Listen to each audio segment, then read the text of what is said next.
have responsibilities and that the District of Columbia is Congress. That has been clear since Tennessee. Mr. Burchett. Gentleman is recognized. Thank you, Mr. Chairman. Mr. Speaker, thank you.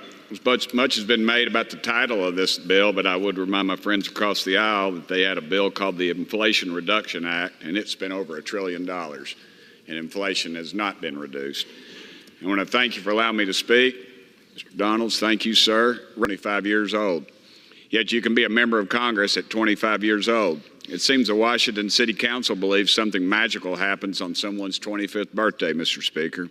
They seem to believe that one day, dadgummit, you're a child who cannot be fully accountable for your actions, and the next day, you can serve in Congress. They are trying to be politically correct, as always, by not prosecuting criminals, and the city is suffering because of it. Last year, the House Oversight Committee held a hearing with Washington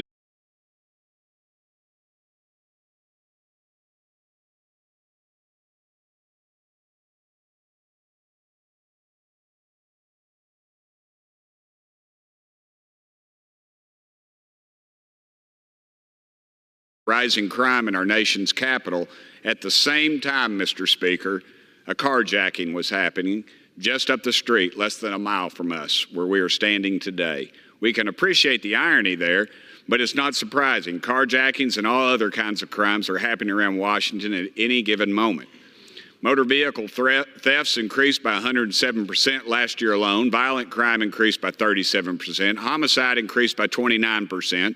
And robberies increased by 65%. It is also worth noting that the United States, the most homicides are committed by people 20 to 24 years old, Mr. Speaker. Yet the City Council of our nation's capital is still pushing policies every day that prevent criminals from being brought to justice. The D.C. Crimes Act forces Washington, D.C. to change its definition of juvenile back to kids under 18 years old. It also stops judges from sentencing youth offenders below the mandatory minimum requirements and prevents Washington from changing the current minimum sentencing laws. I urge my colleagues to have some basic common sense. I know that is lacking in Washington, and when people tell me something that is made of common sense, I tell them they have no place in Washington, D.C. today, and that is apparent right here. I support this bill. Thank you, Mr. Chairman. And I would tell that family in the back that had that sweet little baby boy making those noises that he was not bothering us one bit. Thank you, Mr. Chairman. Mr. Speaker, I would ask how much time is left in debate. It's all right. How much time do we have left in debate, Mr. Speaker? Gentleman from Florida has 17 and a quarter minutes remaining. Gentleman from Maryland has 16 minutes remaining. Reserve. Reserve. Reserves. The chair should remind members that the rules do not allow references to persons in the gallery. From Maryland is now recognized. Thank you, Mr. Speaker. Let's see, has contradicted the plain common sense interpretation of this bill, which is that the District of Columbia Council will now be disabled from ever increasing a criminal penalty again, a criminal sentence again, and the District of Columbia Council will never be able to create a new criminal offense like the one they just created for them across the country in a lot of places, and a lot of states have legislated on that. I know Maryland has legislated on that. I'm just wondering whether anyone on that side would yield for a question, whether this is the deliberate intention of this legislation or it's just a mistake, or whether they don't accept that plain common sense reading of the language of the bill. Because we're voting on something far more drastic and sweeping than what was represented as original statement. I will yield you momentarily for 30 seconds if you can answer my question. Are we interpreting it properly? No. Gentleman is recognized. Yes, in part, no. That is to say, as the lady from the District of Columbia just read the section, it prohibits the council from enacting changes to existing criminal liability sentences, the D.C. Council from creating new crimes like an organized retail crime act. It would prevent them from increasing sentences, but they don't appear to be inclined to do so. So, as I understand the answer, the District of Columbia would not be able to increase the penalty for rape or the penalty for murder, or the penalty for child sex abuse. We might have a difference as to your second conclusion, because of course it's increasing a criminal sentence to create a criminal sentence or offense where it didn't exist in the first place. In any event, you're creating grave constitutional doubt about new criminal offenses that might be created in the District of Columbia with this legislation. In any event, the first part is bad enough. I don't see how, I don't, excuse me? Does the gentleman care to yield for clarification? No, but you guys have a lot of time. The point is that how is it tough on crime, the gentleman just conceded, cannot increase criminal penalties if it chooses to in response to local circumstances? I'll reserve my time. Gentleman reserves. Gentleman from Florida is recognized. In response to the gentleman from Maryland is that the opportunity to fix these issues in D.C., and they have refused until very recently. So it's just a matter of just simple logic that unless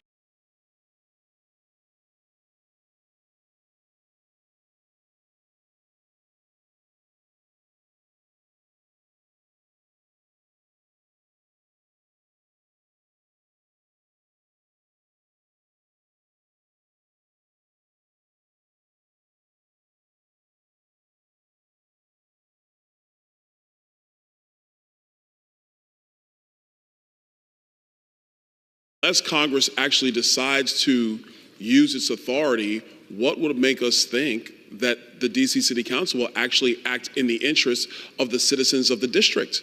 The citizens in the district, I'm quite sure, would love to have a safe city. The issue is that the City Council has not acted towards actually having a safe city, and that is a significant problem for the federal enclave, because I will state again, D.C. is a federal enclave, Article 1, Section 8, Clause 17. The federal enclave is under the jurisdiction of Congress, and we are acting under this legislation. With that, I yield 3 minutes to the gentleman from South Carolina, Mr. Timmons. Gentleman is recognized. Thank you, Mr. Rome. A bastion of freedom for the world to see, and the front door of our great nation. In my few short years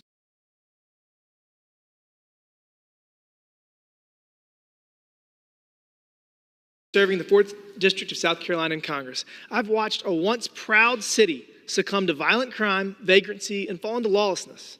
There are many factors at play here, but the bottom line is this. I want to, in good faith, tell parents from my district that it's safe for the kids to come visit the nation's capital on their school trip.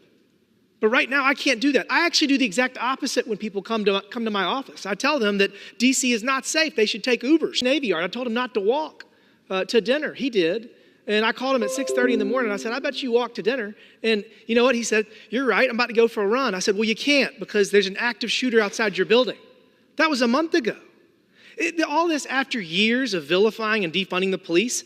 The district's violent crime and property theft have never been more blatant. D.C. criminals have never acted so brazenly and with more perceived impunity than I've witnessed in my years in Washington.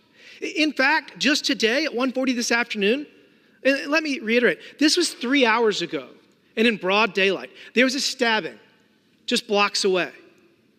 Stabbing. 12 hours before that, there was an armed carjacking a few blocks north of there. Last 24 hours. We know how bad it is here. We were just on the GW campus where the mayor refused to enforce the rule of law.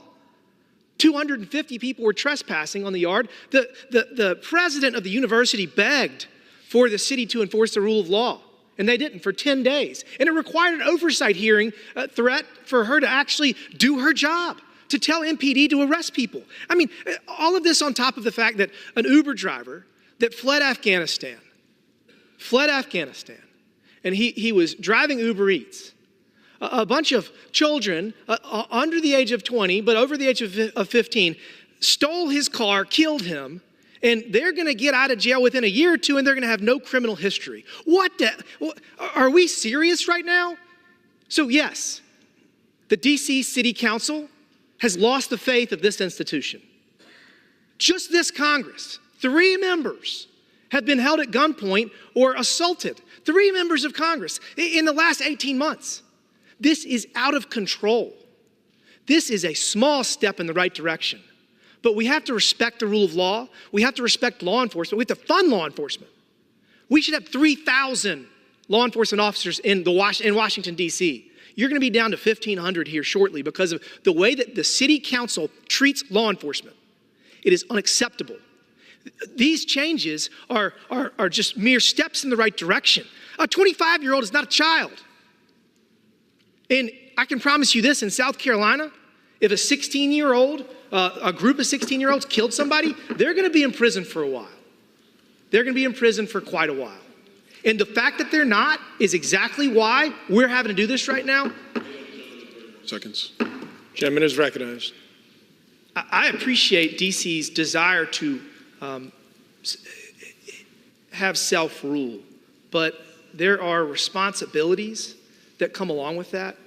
And it seems that our nation is a nation in decline because of the lawlessness in Washington, D.C., and we have to get back on track, and this is a step in the right direction. I thank my friend from Florida for proposing this legislation. I encourage all of my colleagues to support it. I yield back. Reserves. Gentleman reserves. Gentleman from Maryland is recognized. Thank you, Mr. Speaker. Before the gentleman leaves the chamber, I thought I might note, I'm going to give him some examples, some anecdotes and data, since we appear to be legislating by vignette.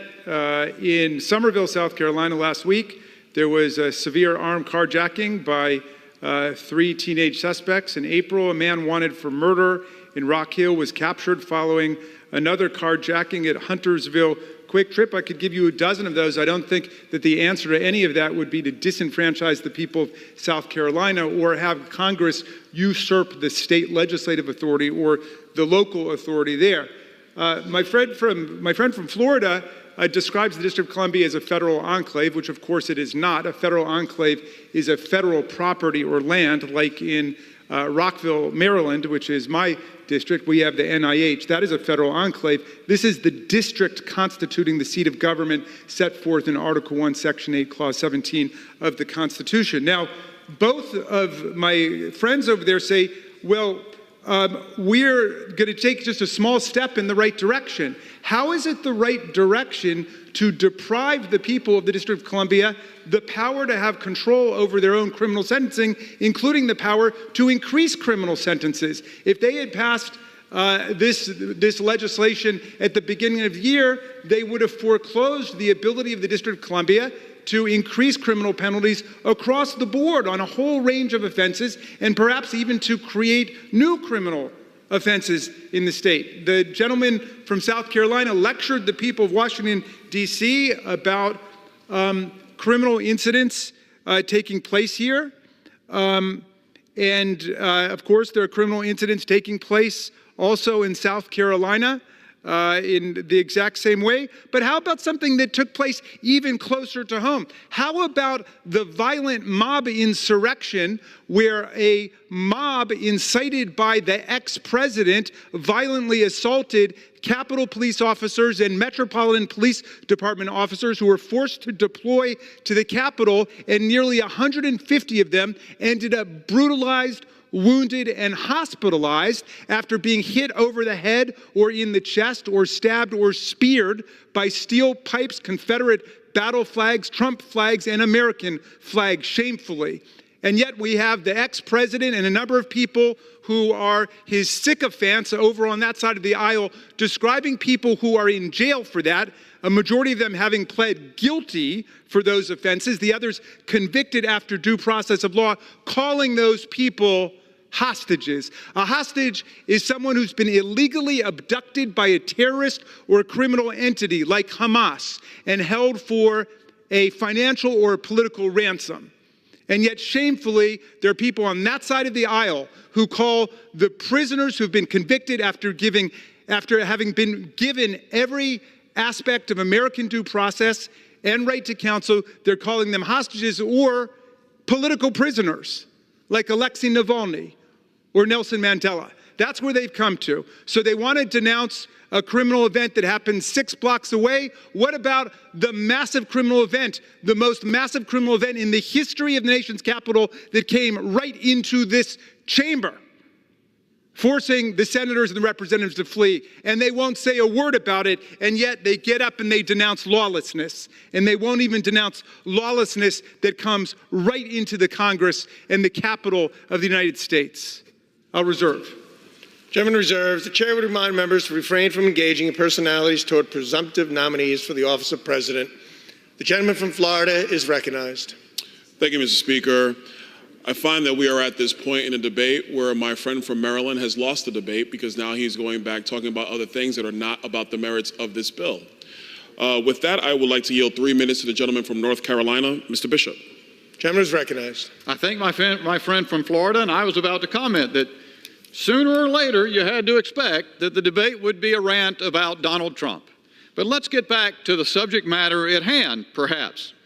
To clarify, since the point's been raised repeatedly and continues to be repeated, here's what the D.C. Council would be prohibited from doing.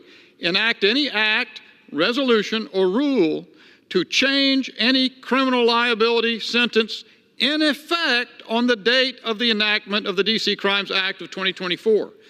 So nothing would keep the D.C. Council from creating new crimes. Nothing whatsoever. And in fact, they would not be able to increase crime sentences, existing sentences for crimes, but they sure haven't shown any inclination whatsoever to do that. The law professor from Maryland also made another elementary mistake in his recitation of the facts. As they said in law school, you've got to know the facts.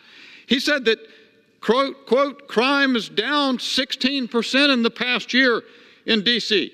Look a little closer. Go to the website mpdc.dc.gov.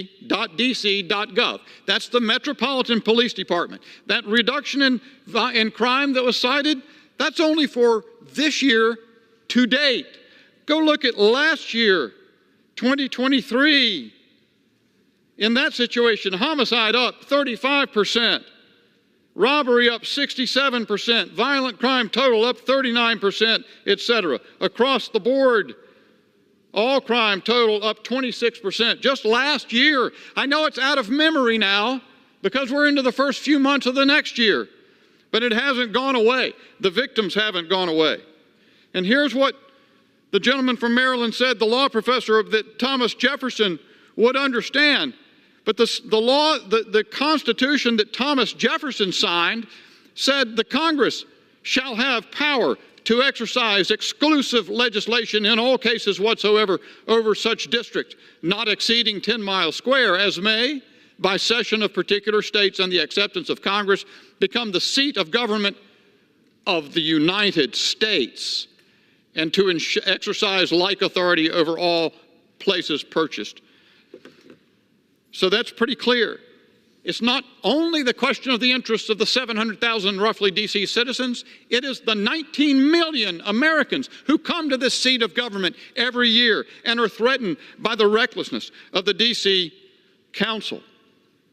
And a moment's refresher about how we got to this place. The D.C. Council's radical rewrite of the entire criminal law that was reversed by H.R. Res. 26. In which 31 Democrats voted to disapprove along with the majority. 2 Democrats from my home state, 8 Democrats couldn't bring themselves to vote. The rest of the extreme Democrats voted to stay out of the way, let them do what they wanted to. The Senate voted to disapprove. Another minute? Another minute. Gentleman is recognized. The Senate voted to disapprove, 81-14. And the President of the United States, Joe Biden, faithful Democrat, signed the legislation, even though many extreme Democrats supported the D.C. Council's reckless action. And then the other matter, House Joint Resolution 42, to disapprove the, quote, Comprehensive Policing and Justice Reform Amendment Act of 2022, which Mayor Bowser also vetoed, and they overrode her veto. And they did all kinds of stuff to leave police officers at the tender mercies. They required juries to consider if officers consulted mental health, behavioral health, or social workers before using deadly force. Imposed approval hurdles for the use of riot gear and non-lethal munitions necessary to protect officers. Eliminated officers and union representatives from police complaint boards. restricted officers from using body cam footage and preparing reports, et cetera, et cetera, et cetera. It is sheer recklessness, and it should be changed. And the way to change it is for Congress to take back the authority over criminal sentencing. I yield back. Reserve. Gentleman reserves. Gentleman from Maryland is recognized. Thank you, Mr. Speaker. I would like to thank the gentleman for pointing out that I accurately cited the statistics for all of the declines in crime and violent crime and homicides in the District of Columbia in 2024. Alas, I do have to correct my friend in his history, because there might be some students watching this. Thomas Jefferson never signed the Constitution. He was, of course, on a diplomatic mission when the Constitution was being signed in Philadelphia, but he did write the Declaration of Independence.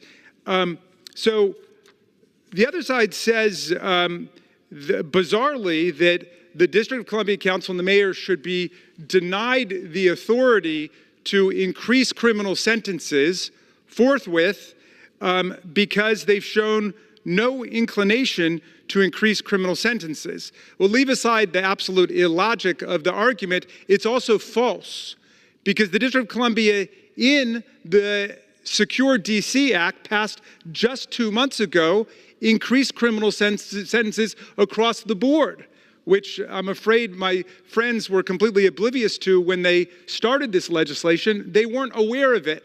The people who are claiming to be speaking for the populace of Washington, D.C. didn't know that the council had just acted to dramatically increase criminal penalties in the city. Then they deny them the right to further increase criminal penalties in the city because they say they haven't shown any inclination to do so, which of course makes no sense and is also completely false. All of this is pure political theater. It's bad political theater.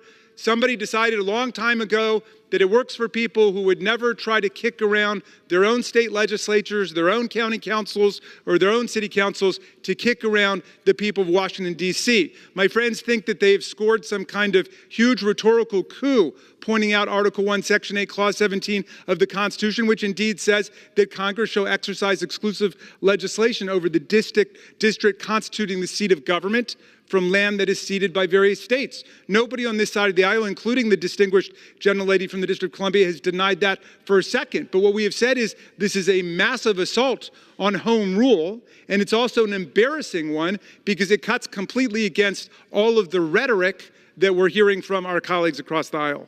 I'll reserve. Reserves. Gentleman from Florida is recognized. Mr. Speaker, I have no further speakers, and I'm prepared to close. I reserve. Gentleman reserves. Gentleman is recognized. I'm sorry, did the gentleman say he was prepared to close? Yeah. Yes. Then we're prepared to close too. Can you just tell us how much time we have? Gentleman has 7 minutes remaining. Okay, well, we're prepared to close. All right. Gentleman from Maryland is recognized. All right. I think we've made some progress in this conversation because a plain reading of this distinguished gentleman from Florida's legislation indicates that what he's telling the District of Columbia is you may never increase criminal penalties again. The only time there can be an increase in criminal penalties in the District of Columbia is if Congress does it. Unfortunately, this Congress has a hard time even keeping a speaker in place without them trying to vacate the chair and topple the speaker. This Congress, as the whole country knows, has been absolute chaos and dysfunction and disorganization from the beginning. So I don't blame the people from Washington, D.C. who sent us these letters, the mayor, the council, the attorney general of D.C. from saying, thanks, but no thanks, we'll take it from here. The people in D.C. are perfectly able to decide what criminal offenses they need in the District of Columbia and how the sentences should be set and fixed. And they've got courts in the District of Columbia. They've got a legislature, the Council of the District of Columbia, which is elected from their 8 wards and 4 at-large members and a chairman of the council, and they've got a mayor. They've got advisory neighborhood commissions. I wonder if any of my colleagues over there are active in any of the wards or advisory neighborhood commissions where they live. I tend to doubt it. But the people of D.C., I understand from Congresswoman Norton, are actually involved in the governance of their city and the management of their local affairs. And yet in this totally ham-handed and almost comically dysfunctional attempt to score points against D.C., they come up with legislation which says D.C. can never increase criminal penalties. Again, when they're accusing D.C. of being too soft on crime, despite the fact that we're able to show that D.C. has tougher criminal sentences than many of the states represented by the members who've been speaking about this over the last several days. So all of it feels a lot to me like a silly election year stunt. I don't think anyone thinks that this is serious legislation, but I am glad at least that the other side has conceded that the bill means what it says. They want to strip the District of Columbia of any power to increase criminal sentences in their city. And I simply think that that is a terrible form of public policy and is a major inroad against home rule over the last several decades, when in fact what we should be doing is giving the people of D.C. greater political self-government and giving them the rights to equal representation, which of course was the aforementioned Jefferson's ideal for the country. If you go back and read the Northwest Ordinance, he thought that every part of the country would eventually attain a level of political equality by admission to statehood through Article 4 of the Constitution. That's the spirit of the Constitution, not kicking around people who are fellow citizens because we think we've got more power than them and we can score some political points off them. Why don't we have a hearing about statehood for the District of Columbia, and let's keep the engines of democracy, freedom, and political equality in the country moving. And with that, I will yield back, Mr. Gentleman from Maryland yields. Gentleman from Florida is recognized. Thank you, Mr. Speaker. The District of Columbia thinks that you are to be tried as a minor if you are 23 years of age. Nowhere else in the United States does that exist. Nowhere, except in the District of Columbia. The District of Columbia City Council has been derelict in its duty to actually provide for safety and security for the residents of the District of Columbia and the 19 million plus Americans who come to the federal enclave to visit the nation's capital. For all the talk of political points that have been made in this debate, that's only come from my friend on the other side of the aisle. He's talked about everything from President Trump to political talking points to political futures. He's talked very little to the reality that exists here in the nation's capital.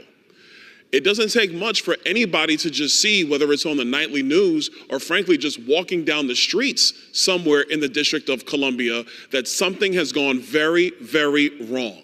Even here in this very building, members and their staffs have experienced that. Our colleague from Minnesota, Representative Craig, she was assaulted in an elevator in her own apartment building. Our colleague on the other side of this building, Senator Paul, his staffer was stabbed when walking home from work. The gentleman from Texas, the Democrat member of this chamber, Mr. Cuellar, he was robbed and carjacked with guns pointed at his head, blocks away from the United States Capitol. You see, Mr. Speaker, these are not political talking points. This is real life. And it's easy for the members to come in and out of this building when we have security apparatus around us every single day, but not take seriously what is happening in the streets of the nation's capital. This legislation takes that seriously. I will end with this. It's not a time for election year stunts. I agree with that 100%, which is why this legislation is about having structural reforms to what has happened in the District of Columbia. This is why the age for being tried as a minor is being decreased to under the age of 18, which mirrors what happens in every other part of the United States and should also occur here in the nation's capital. This is a good piece of legislation. I encourage my members, both sides of the aisle, to vote for this. We have a responsibility to provide for a safe Washington, D.C., that the citizens can enjoy and that the people of the United States can enjoy. I urge my colleagues to vote yes on this legislation, and I yield back the balance of my time. Gentleman from Florida yields back. All time for debate has expired. Pursuant to House Resolution 1227, the previous question is ordered on the bill as amended. The question is on engrossment and third reading of the bill. Those in favor say aye. Those opposed, no. The ayes have it. Third reading. A bill to limit youth offender status in the District of Columbia to individuals 18 years of age or younger, to direct the Attorney General of the District of Columbia to establish and operate a publicly accessible website containing updated statistics on juvenile crime in the District of Columbia, to amend the District of Columbia Home Rule Act to prohibit the Council of the District of Columbia from enacting changes to existing criminal liability sentences and for other purposes. The question is on the passage of the bill. Those in favor say aye. Those opposed, no. The ayes have it. The bill is passed, and without objection, the motion to reconsider is laid on the table. Gentleman from Florida is recognized. We order the. Gentleman from Florida. Please. Mr. Speaker, we request the yeas and nays. The yeas and nays are requested. Those favoring a vote by the yeas and nays will rise. A sufficient number having risen, the yeas and nays are ordered. Pursuant to Clause 9 of Rule 20, this 15-minute vote on passage of H.R. 7530 will be followed by 5-minute or 2-minute votes on adoption of House Resolution 1210, passage of H.R. 7581, passage of H.R. 7343, and motions to suspend the rules and pass H.R. 4510, H.R. 4310, H.R. 4581, H.R. 6960, H.R. 1797, H.R. 6572, H.R. 6572, and H.R. 3950. Members will record their votes by electronic device. This is a 15-minute vote.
On this vote, the yeas are 225, the nays are 181. The bill is passed without objection. The motion to reconsider is laid on the table. Pursuant to Clause 8 of Rule 20, the unfinished business is to vote on adoption of House Resolution 1210, on which the yeas and nays are ordered. The clerk will report the title of the resolution. House Resolution 1210, resolution condemning the Biden border crisis and the tremendous burdens law enforcement officers face as a result. Questions on adoption of the resolution? Members will record their votes by electronic device. This will be a 5-minute vote.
1 minute.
All members voting.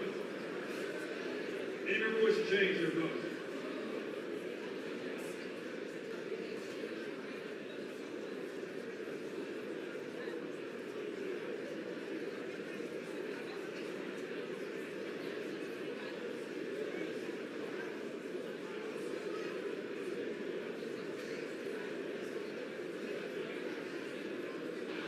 On this vote, the yeas are 356, the nays are 55. The bill is passed without objection. A motion to reconsider is laid on the table. Pursuant to Clause 8 of Rule 20, the unfinished business is the vote on passage of H.R. 7343, on which the yeas and nays are ordered. Clerk will report the title of the bill. Union Calendar number 396, H.R. 7343. A bill to amend the Immigration and Nationality Act to provide for the detention of certain aliens who commit assault against law enforcement officers. Question is on passage of the bills. Member will record their vote via electronic device. This will be a 5-minute vote.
On this vote, the yeas are 265, the nays are 148. The bill is passed without objection. A motion to reconsider is laid on the table.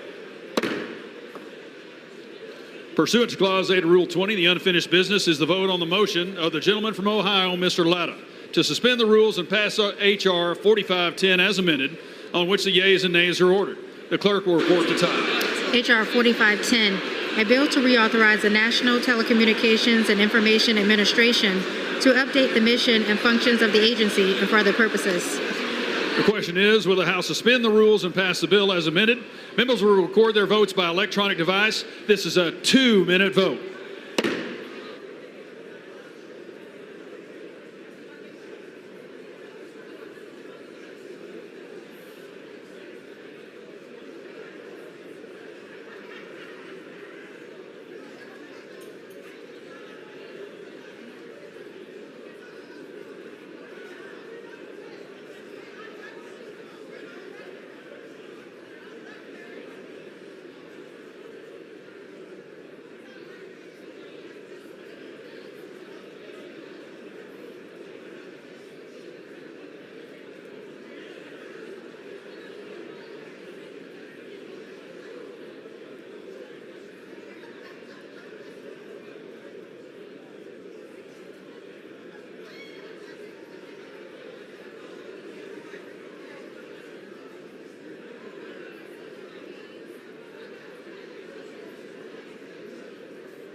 City members to change their vote.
On this vote, the yeas are 374, the nays are 36, 2/3 being in the affirmative. The rules are suspended. The bill is passed without objection. A motion to reconsider is laid on the table. Pursuant to Clause 8 of Rule 20, the unfinished business is the vote on the motion from the gentleman from Florida, Mr. Bilirakis, to suspend the rules and pass H.R. 4310, on which the yeas and nays are ordered. The clerk will report the time. Union Calendar number 413, H.R. 4310. a bill to ban the sale of products with a high concentration of sodium nitrate to individuals and for other purposes.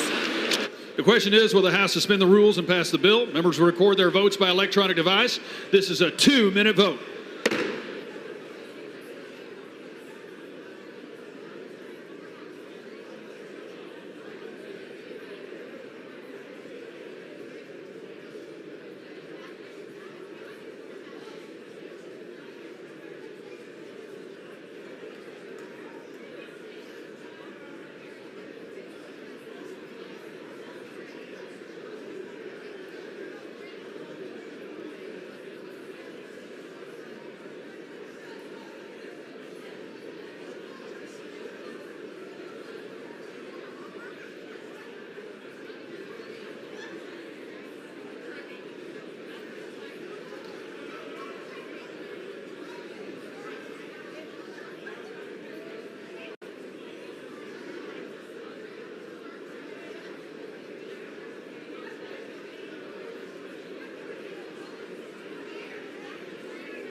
Seconds.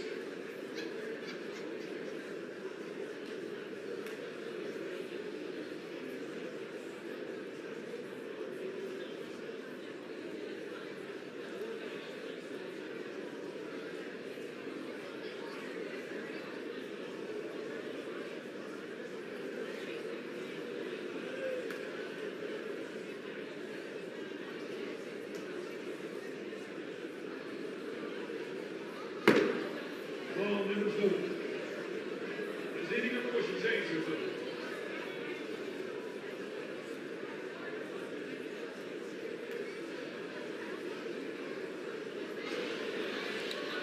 On this vote, the yeas are 376, the nays are 33, 2/3 being in the affirmative. The rules are suspended. The bill is passed. Without objection, the motion to reconsider is laid on the table. Pursuant to Clause 8 of Rule 20, the unfinished business is the vote on the motion from the gentleman from Indiana, Mr. Bouchon, to suspend the rules and pass H.R. 4581 as amended, on which the yeas and nays are ordered. Clerk will report the title. Union Calendar Number 406, H.R. 4581, a bill to amend Title V of the Social Security Act to support stillbirth prevention and research and for other purposes. The question is, will the House suspend the rules and pass the bill as amended? Members will record their vote by electronic device. This will be a 2-minute vote.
Seconds.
Both the yeas are 408, the nays are 3, two-thirds being the affirmative. The rules are suspended. The bill is passed. The motion to reconsider is laid on the table. Pursuant to Clause 8 of Rule 20, the unfinished business is the vote on the motion of the gentleman from Indiana, Mr. Bouchon, to suspend the rules and pass H.R. 6960, on which the yeas and nays are ordered. Clerk will report the title. Union Calendar number 404, H.R. 6960, a bill to amend the Public Health Service Act to reauthorize the Emergency Medical Services for Children program. Question is, will the House suspend the rules and pass the bill?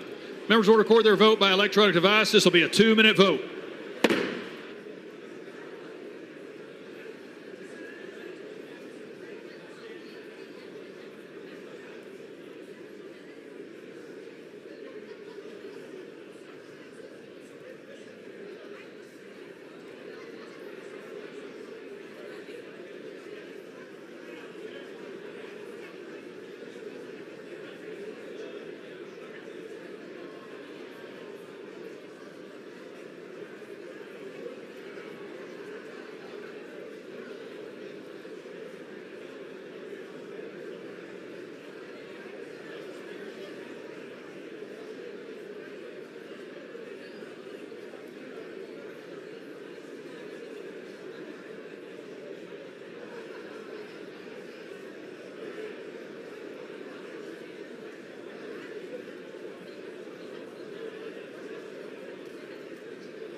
On this vote, the yeas are 399, the nays are 13, two-thirds being in the majority, the affirmative. The rules are suspended. The bill is passed without objection. A motion to reconsider is laid on the table. Pursuant to Clause 8 of Rule 20, the unfinished business is the vote on the motion from the gentleman from Florida, Mr. Bilirakis, to suspend the rules and pass H.R. 1797 as amended, on which the yeas and nays are ordered. Clerk will report the time. Union Calendar number 370, H.R. 1797, a bill to require the Consumer Product Safety Commission to promulgate a consumer product safety standard with respect to rechargeable lithium batteries used in micro-mobility devices and for other purposes. Question is, will the House suspend the rules and pass the bill as amended? Members will record their vote by electronic device. This will be a 2-minute vote.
30 seconds.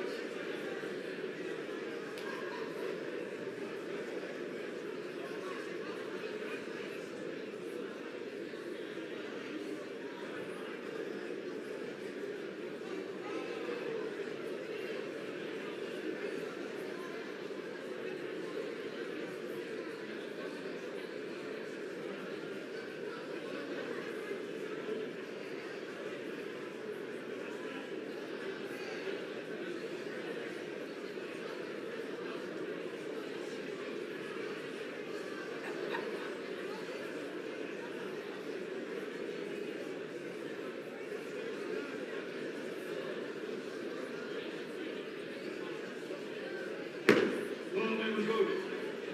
Does anyone wish to change their vote?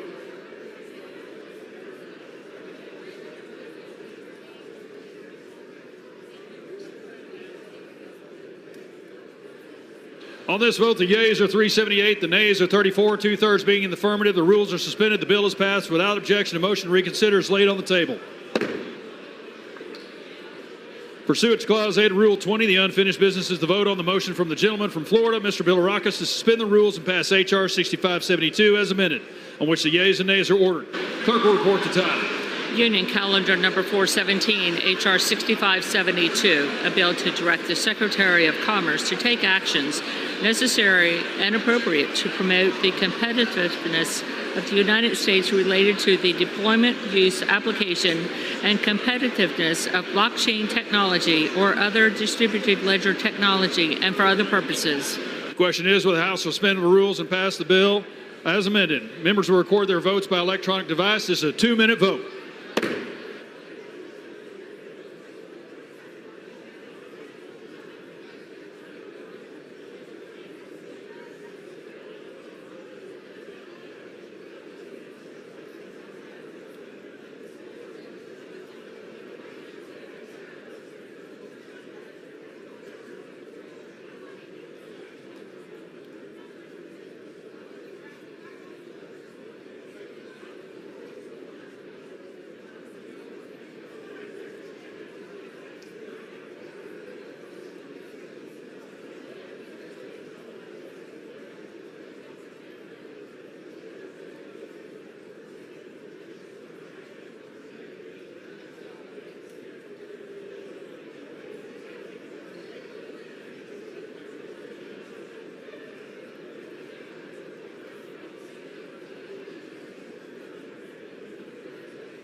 Seconds.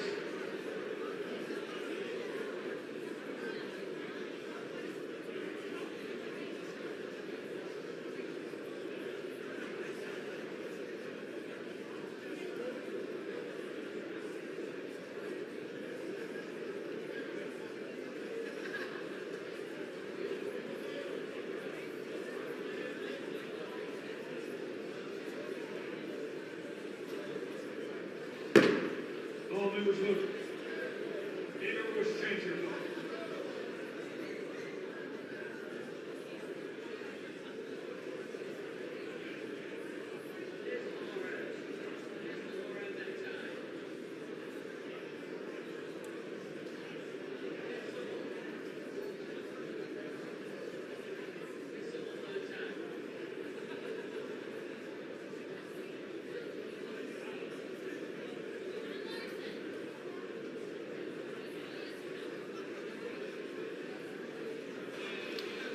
On this vote, the yeas are 334, the nays are 79, two-thirds being in the affirmative. The rules are suspended. The bill is passed without objection. A motion to reconsider is laid on the table.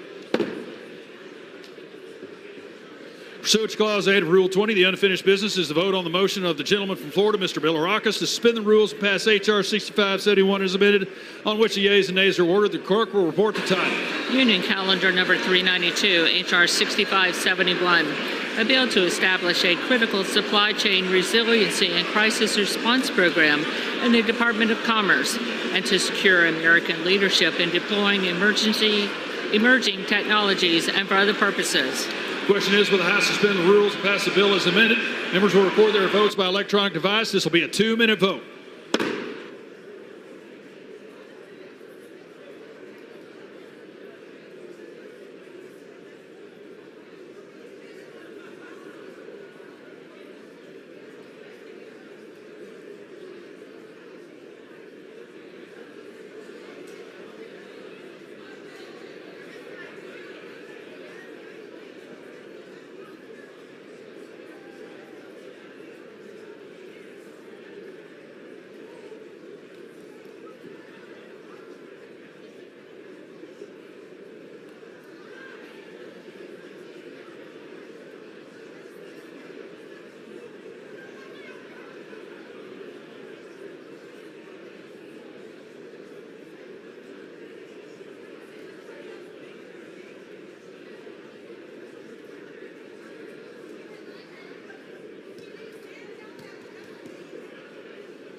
Seconds.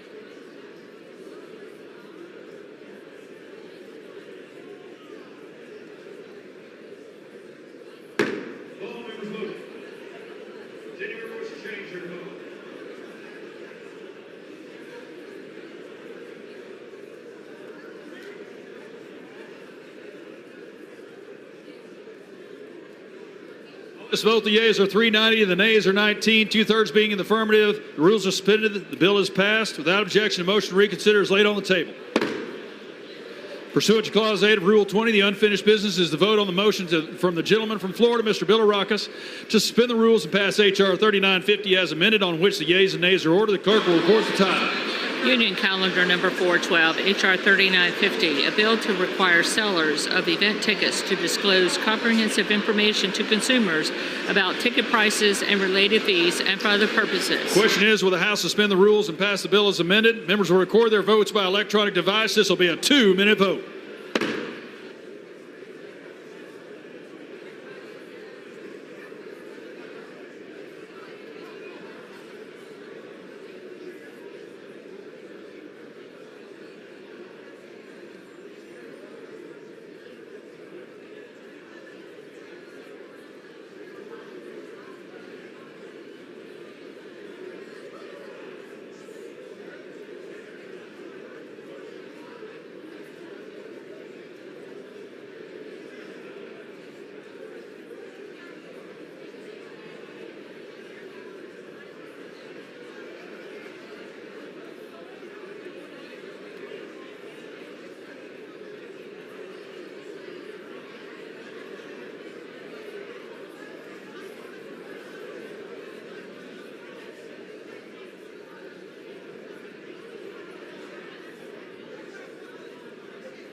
On this vote, the yeas are 388, the nays are 24.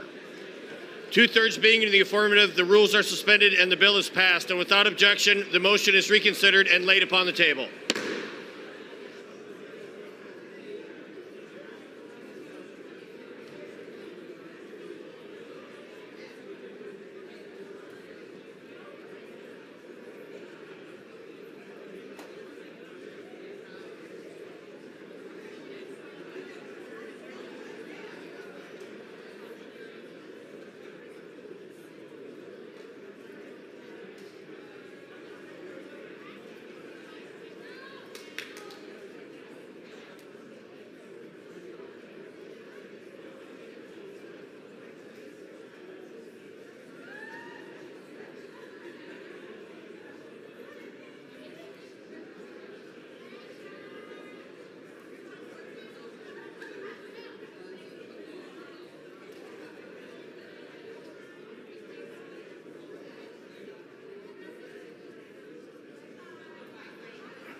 The House will be in order.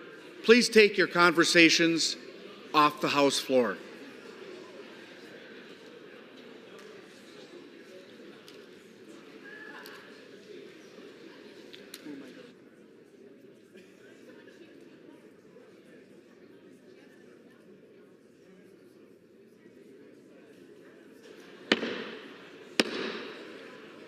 The House will be in order. Please take your conversations off the House floor.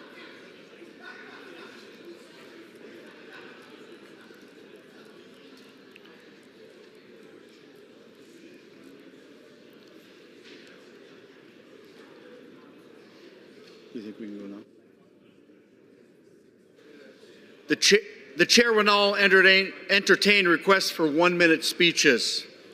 For what purpose does the gentleman from Pennsylvania seek recognition? Mr. Speaker, request unanimous consent to address the House for 1 minute and to revise and extend my remarks. Without objection, the gentleman is recognized. Thank you, Mr. Speaker. Mr. Speaker, this week, tens of thousands of law enforcement officers from across the country will arrive in Washington for National Police Week. Created in 1962 through a joint resolution by Congress, National Police Week pays special recognition to those law enforcement officers who have lost their lives in the line of duty for the safety and protection of others. National Police Week is sponsored by the National Law Enforcement Officers Memorial Fund and supported by a variety of organizations to honor the law enforcement community.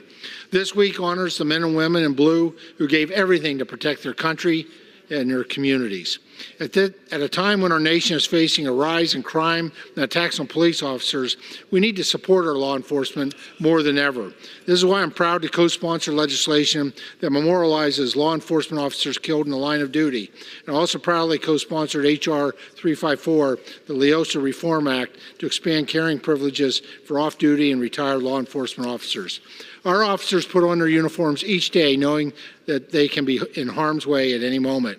On behalf of a grateful nation, I say thank you to all of our officers who serve. Thank you, Mr. Speaker, and I yield back the balance of my time. For what purpose does the gentlewoman from Florida seek recognition? Without objection, the gentlewoman is recognized. Mr. Speaker, I rise today to voice my unwavering support for Israel. She continues to be under threats to her existence. Hamas brutal attack, Hezbollah rockets, Iran missiles. I thank President Biden and a bipartisan Congress for the support for Israel's security, because Israel's security is our security. Now we must stand. We must stand by our commitment to our ally and send the vital assistance that we have promised without delay. The U.S.-Israel relationship is ironclad, and it is critical to defeating Hamas, bringing the hostages home, and delivering peace to a very hostile region. And with that, I yield back. For what purpose does the gentleman from Georgia seek recognition? Ask unanimous consent to address the House for 1 minute to revise and extend my remarks. Without objection, the gentleman is recognized. Mr. Speaker, I rise today to celebrate the achievements of New Hampstead High's Gianna Brown, who recently was named the winner of the Stacey Award. The Hollis Stacey Award is presented annually to the area's most versatile female athlete in Savannah, Georgia. Gianna, who is MVP on all 4 of her high school sports teams, embodies this award. In addition to being an all-Greater Savannah first-team selection in flag football and basketball, she was also an all-region first-team pick as middle blocker in volleyball and as a goalkeeper in soccer. Gianna is truly an all-star. Not only is she great at flag football, but she is also a star on the basketball court. In just her second year playing basketball, she was a quick study as she averaged 20.6 points per game and 11 rebounds per game. Gianna's record speaks for itself. She is a multi-sport star, and the 1st District could not be prouder of her. Congratulations, Gianna. I know we will continue to see your success on the field for years to come. Thank you, Mr. Speaker, and I yield back. For what purpose does the gentlewoman from Michigan seek recognition? Without objection, the gentlewoman is recognized. Mr. Speaker, I rise today on behalf of Michigan's 11th District to celebrate the overwhelming bipartisan passage of the FAA reauthorization, which has included my bill, the Severe Turbulence Research and Development Act.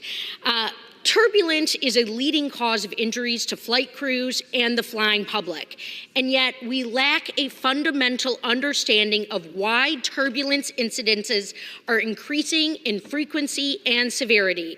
We also lack the ability to accurately predict where turbulence incidences will occur to adjust flight routes. This is unacceptable, and the FAA does not have the research, resources, and data sets needed to keep people safe. That's why my bill will enhance the monitoring and understanding of severe turbulence and inform the development of measures to mitigate safety impacts on crew and the flying public that may result from severe turbulence. Today is a great day for flight crews, for pilots, for airports across the America. And again, I celebrate the passage of this legislation and look forward to seeing it signed into law. Thank you, and I yield back. For what purpose does the gentleman from Pennsylvania seek recognition? Seek unanimous consent to address the House for 1 minute to revise and extend my remarks. Without objection, the gentleman is recognized. Mr. Speaker, on this National Police Week, I rise to honor the brave men and women of law enforcement. This week could not have come at a more important time. Many members of law enforcement, both rookies and 30-year veterans, are disheartened far too often by the treatment police officers have experienced in recent years. Their dedication is to protect and serve their communities, and yet far too often they are disrespected, defunded, demoralized, and even demonized. Not by many, but enough. And too often by elected community leaders. This must stop. Many criminal prosecutors also need to do their jobs. There are too many violent criminals who break firearm possession laws and are released. We must enforce the firearm laws that exist. This will reduce so-called gun violence.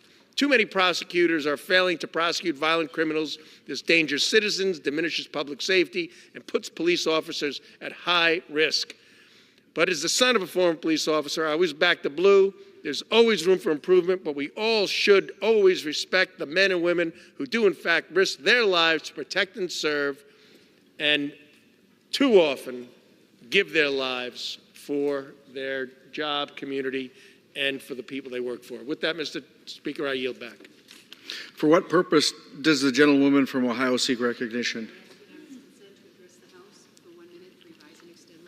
Without objection, the gentlewoman is recognized. Thank you. Mr. Speaker, I rise today to advocate for the designation of May 15th as National Senior Fraud Awareness Day. This bipartisan resolution we are introducing aims to draw attention to the alarming increase in fraudulent schemes targeting seniors across the United States. In 2023 alone, individuals over 60 reported losses totaling nearly $2 billion from various forms of fraud spanning all 50 states. Senior fraud is not merely a regional concern. It is a pervasive national challenge that demands our collective attention. We must collaborate to implement effective policies and measures aimed at preventing these scams to protect our seniors from financial exploitation. One of the major obstacles to combat senior fraud is the significant underreporting of incidents. Many victims hesitate to come forward due to feelings of shame, stigma, and a lack of awareness regarding where to report such crimes. By designating May 15th as National Senior Fraud Awareness Day, we can raise public awareness, empower seniors with knowledge, and provide them with the resources they need to report fraud effectively. I urge my colleagues on both sides of the aisle to join us in our bipartisan effort to end fraud against seniors. Thank you, Mr. Speaker. I yield back. For what purpose does the gentleman from California seek recognition?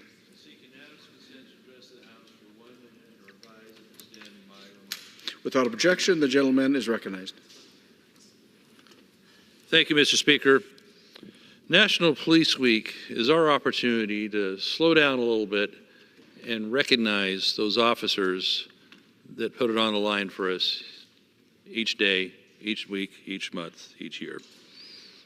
They face a lot of obstacles that they encounter in their efforts just to keep us safe and keep criminals off the street and hopefully prosecuted. When I first entered into the political realm as a candidate, I met a deputy one time who was so frustrated with the state at that point of the criminal justice system. He told me that he was aggravated that those that he arrested would beat him home from being released before he could even get the paperwork done.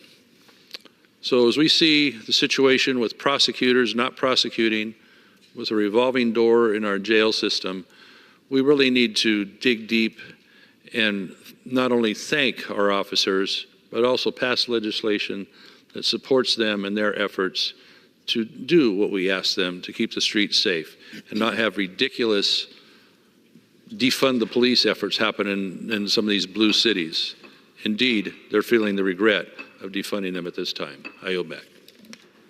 For what purpose does the gentlewoman from California seek recognition? Mr. Speaker, I ask unanimous consent to address the House for 1 minute and to revise and extend my remarks. Without objection, the gentlewoman is recognized.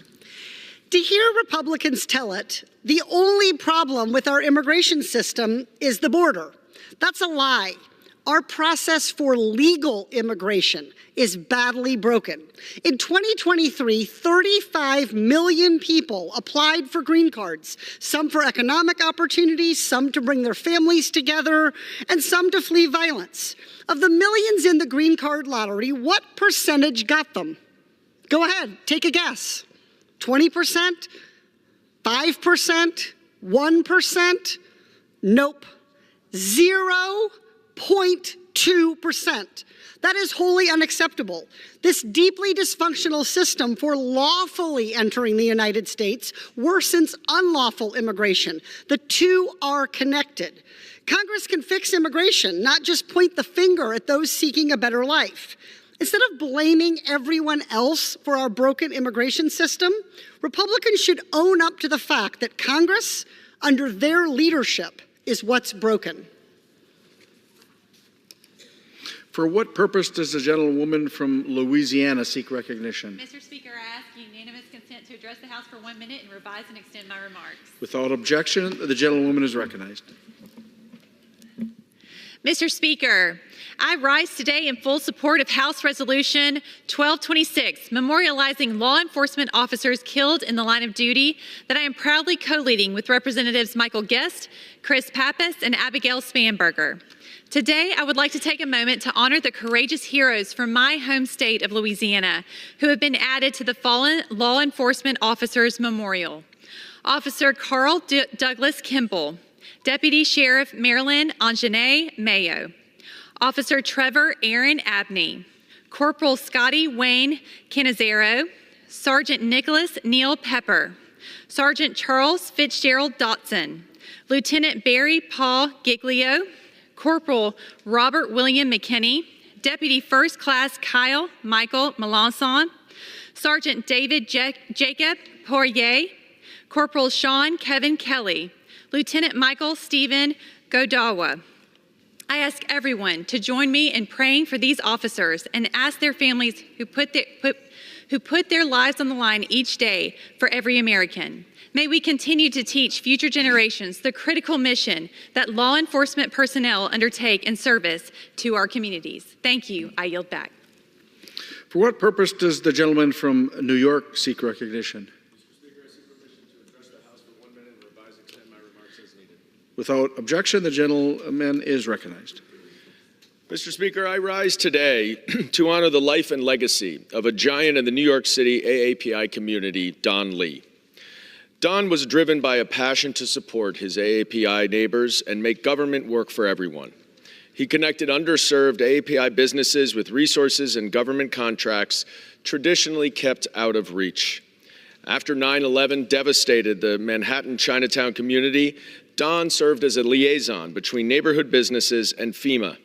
He protested for transit access at the Grand Street subway closure in 1995. He helped expand licenses for Chinatown street vendors and tirelessly fought against anti-Asian hate in the wake of COVID. Throughout all of this, Don was the board chair of Homecrest Community Services for 2 decades, an anchor for disadvantaged communities throughout South Brooklyn. Homecrest created 3 new centers under his leadership. Last weekend, Don passed away, somewhat suddenly, and we all mourn his loss. On a personal note, Don was an early supporter of mine who took the time to invest in me, mentor me, and guide me, and help build my relationship with the large AAPI community in my district. My heart breaks for his wife, Lai, and daughter, Victoria, in the wake of his passing, but I know that they, along with New York's AAPI community and our entire city, are inspired by the life Don led and the legacy that he leaves. I yield back. For what purpose does the gentleman from California seek recognition? I seek unanimous consent to address the House for 1 minute and revise and extend my remarks. Without objection, the gentleman is recognized.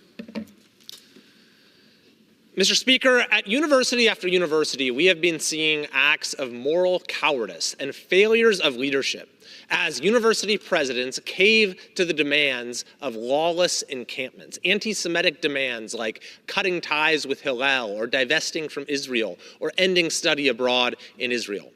And today brought the most egregious example yet, where Sonoma State in California, not far from my district, not only agreed to the full set of BDS demands of the encampment, but also agreed to convert the encampment into a permanent governing authority to assure that that agreement is enforced in a sufficiently anti-Semitic manner. I'm not kidding you, almost can't believe this is real. It says the council here will be composed of members from the encampment, faculty, staff, administrators, Palestinian alumni, and other interested students as determined by Students for Justice in Palestine.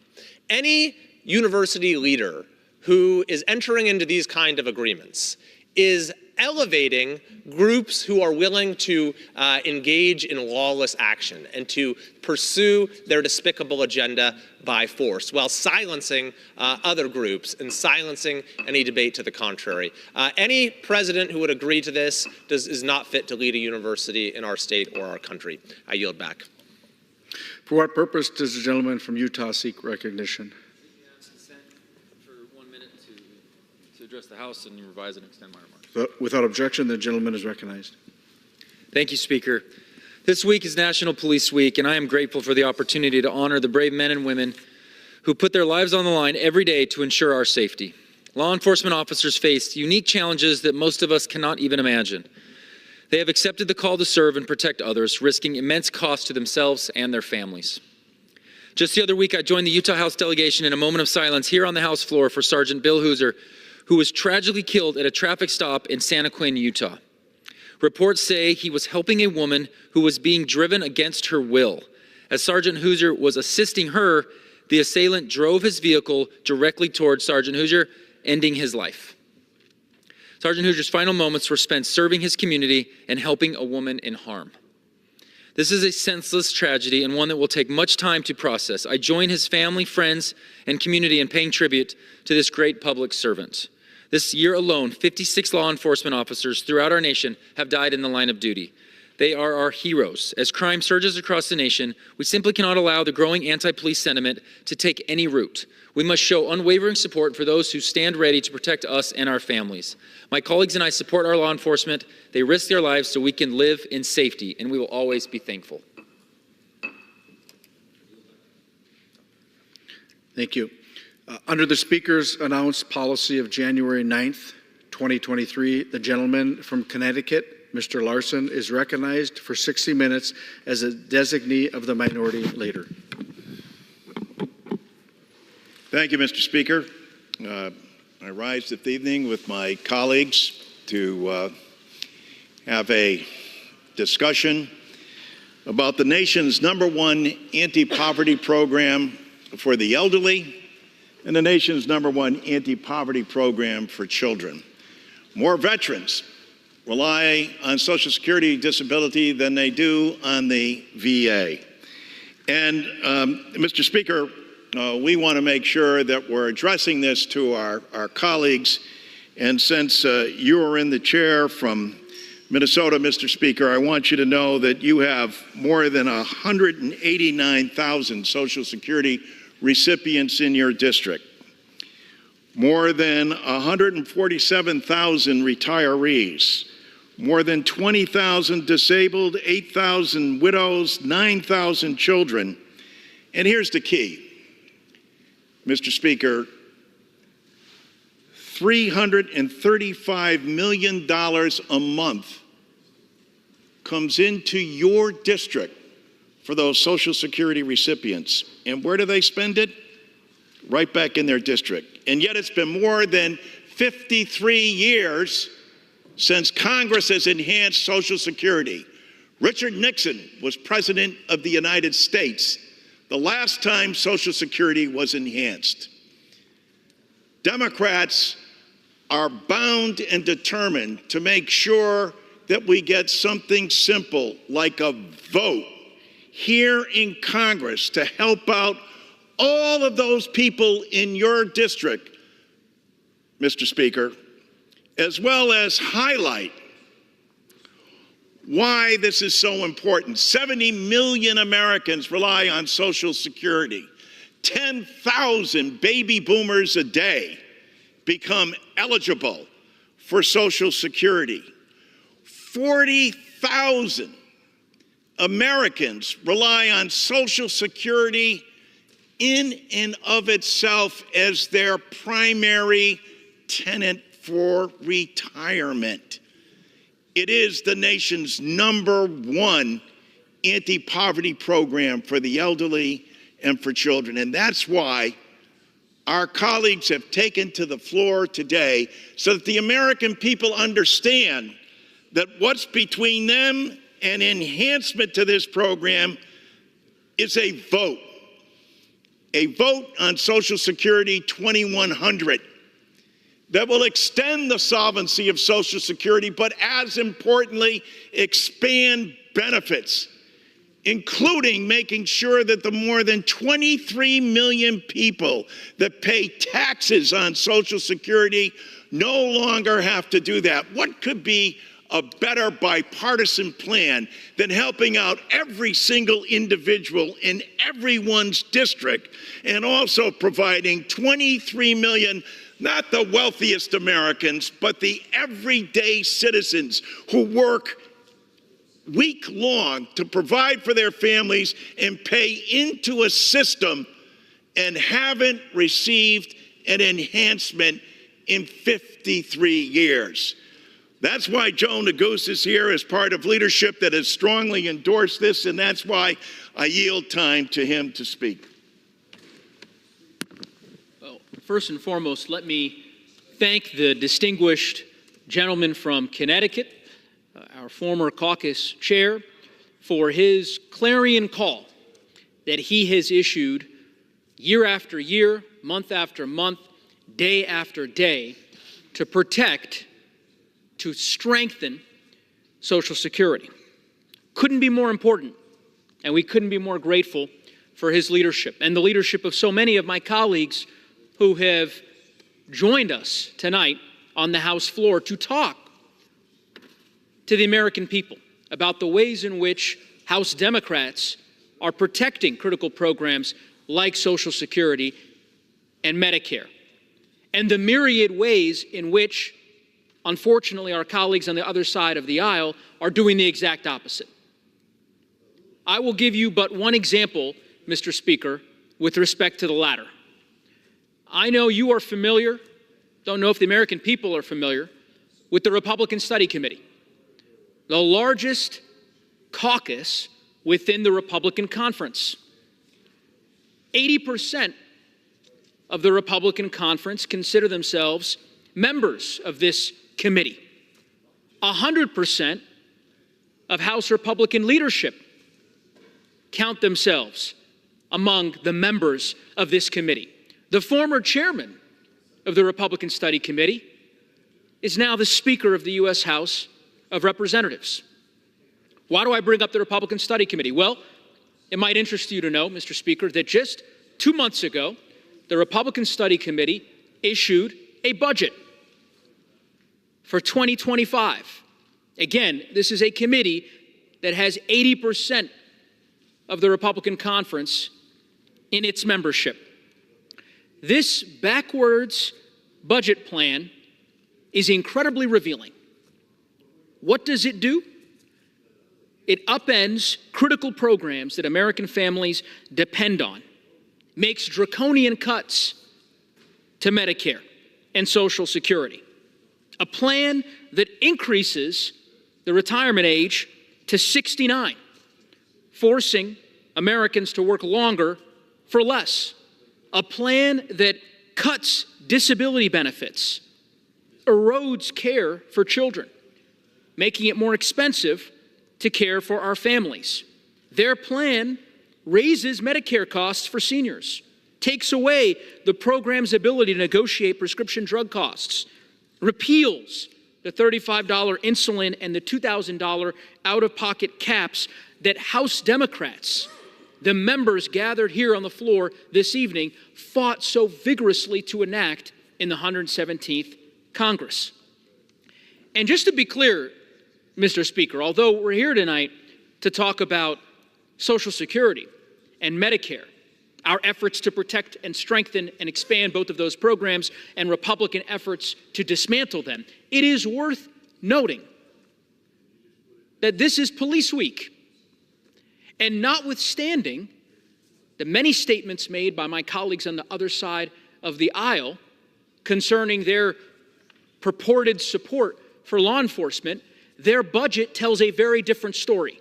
Why? How? Well, I encourage every American, go to page 148 of the Republican Study Committee's budget, and what you will find is clear, unambiguous, plain language that states that they would like to reduce funding for community-oriented policing services, the COPS program, a program that the distinguished gentleman from Pennsylvania has fought to expand for years, a program that is funding the hiring of law enforcement officers in my district in Colorado and countless other jurisdictions across our great country, a program that is critical to law enforcement's abilities to provide for public safety in our country, and a program that they intend to cut. So make no mistake, Mr. Speaker, insofar as one were to glean a central observation from a review, a cursory review of their budget, it is simple. House Republicans are uninterested in tackling issues that matter to the American people. We will not let them cut Social Security. We won't let them cut Medicare. We won't let them cut law enforcement funding. That much is clear. With that, Mr. Speaker and Mr. Chairman, I yield back to the gentleman from Connecticut. I thank the gentleman from Colorado and our esteemed leader for his contribution, and would point out as well that the repeal of WEP and GPO, which directly impacts police officers and firefighters, is contained within our proposal. It needs a vote. Social Security has no impact on the debt or deficit, and as President Biden has proposed, is fully paid for by, and most Americans don't even realize this, by lifting the cap on people making over $400,000. And in doing so, allows us to enhance the program for the first time in 20 plus years, and also make sure that we extend the solvency of the program. Someone who knows that extraordinarily well is the gentleman from New Jersey, who also serves on the Social Security Subcommittee. I recognize the gentleman from New Jersey, Mr. Pascrell. Thank you, John.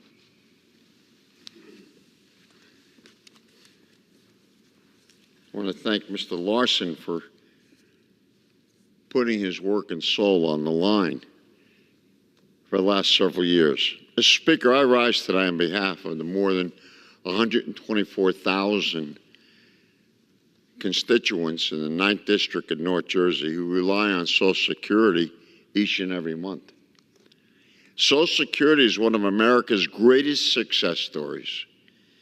After nearly 90 years, it still stands as a monument to decency, dignity, and the birthright of hardworking Americans. Yet, throughout its storied history, it has been under attack. Going back to 1935, it has been the subject of attacks and lies from day one. The study committee just referred to, which represents 3/4 of the House Republicans, proposed slashing Social Security benefits by $718 billion. If I was sitting home right now, I'd be saying, well, does that mean me? Does that mean my benefits that I've paid into? They're going to vote now and take it away? It's the only thing I live on. Republican leadership wants to create a so-called fiscal commission in our government funding bill. That is a wolf in sheep's clothing. Without aggressive action, Social Security lurches toward insolvency. Congress has a sacred responsibility to fight for its future. That is why I'm standing with Representative Larson on a Social Security 2100 Act to assure the long-term strength and the solvency of Social Security, and I will keep standing as long as we have to fight. We're not going home. The Social Security 2100 Act provides paid-for benefit enhancements while not raising taxes on middle-class families. It's a no-brainer. Our bill ends the painful 5-month disability waiting period. Imagine that. It would ensure Americans suffering with permanent disorders like Huntington's disease get the help they need without red tape or delay. The bill eliminates the windfall elimination provision so that firefighters and police and teachers and others get the full benefits that they have earned. With the Social Security 2100 Act, we are fighting for our seniors who have worked their entire lives and rely on Social Security to make ends meet. And I remember the first election, congressional election I ran in, Mr. Speaker, in the year 1996, which wasn't yesterday. I remember I walked into the Hall of Seniors in the spring of that year, before the election actually was on. And I knew everything about, I thought, Social Security, but I never expected to get the first question about Social Security. And I was asked, what are you going to do about Social Security? And one of our seniors asked that question in 1996. And here we are, 28 years later. What do you know? I will not vote for a convenient increase in the age requirement. They want you to work and drop dead so that you collect under the ground, I guess. You won't be above ground. I will not vote for cuts to Social Security in order to pay for it. And we are fighting for working families. We must get this done for the American people. There's no excuses. If you're watching, call in. Let us know what you think. This is your money, our money. Thank you, and I yield back. Thank the gentleman from New Jersey, and wanted to point out to Speaker Johnson that he has 158,000 Social Security recipients in his district. And in Louisiana, they receive $233 million in monthly benefits. Think about that. What that does for economic development for those people. Where do they spend that money? Linda Sanchez knows this.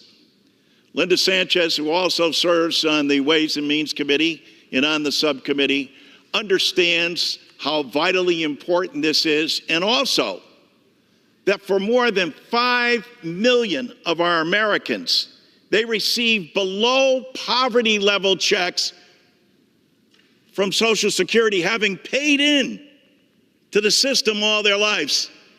And the majority of them happen to be women, and the majority of them women of color. The gentlelady from California is recognized.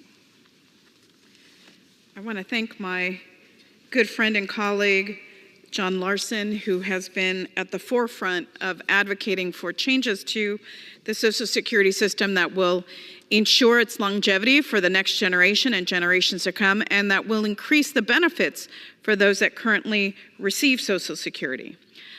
In contrast, the Republicans are proposing cuts to Social Security, and those cuts will harm millions of Americans. But make no mistake, cutting Social Security is a direct attack on the Latino population in this country. Social Security benefits are a significant portion of retirement income for Latinos. 42% of married Latino couples and 59% of unmarried Latino individuals rely on Social Security for 90% or more of their retirement income. Yet my Republican colleagues are hell-bent on cutting those Social Security benefits. Their proposed budget would cut Social Security benefits for 253 million people, and Latino communities, sadly, will pay the price. Without Social Security, 47% of Latino retirees would be living in poverty. And Mr. Larson frequently says, Social Security is the most successful anti-poverty program that this country has ever created. Democrats, in contrast to my Republicans, who want to cut Social Security or increase the age at which you can begin to draw on it. They're committed to protecting people, all people, from living in poverty. Democrats want to invest in programs like Social Security so that more Americans, including Latinos, can afford to retire. And one of the ingenious parts of Social Security 2100 will increase the cap for those who pay into the Social Security system. And I frequently give this example. I think it's important. Many Americans don't know that once you earn above a certain income, you stop paying into the Social Security system. So that means that a professional athlete, like say a professional baseball player who makes millions of dollars a year in income, in their first at-bat of the season, they hit that cap and they pay no more money into Social Security the rest of the year. I think that we can fix Social Security, increase its longevity, protect communities like the Latino communities and the women who depend predominantly on Social Security for their retirement income. And all we're asking for is a vote on this legislation. I have no doubt that if we put that bill on the floor, it would pass by a large margin. Give us a vote. I yield back. I want to thank the gentlelady from California and again highlight what we're asking for. A vote. Imagine the United States Congress actually voting. Now, here's the deal. If you got a better idea, please bring it to the floor. Let's vote on it. But don't we all agree that this is something that all Americans need?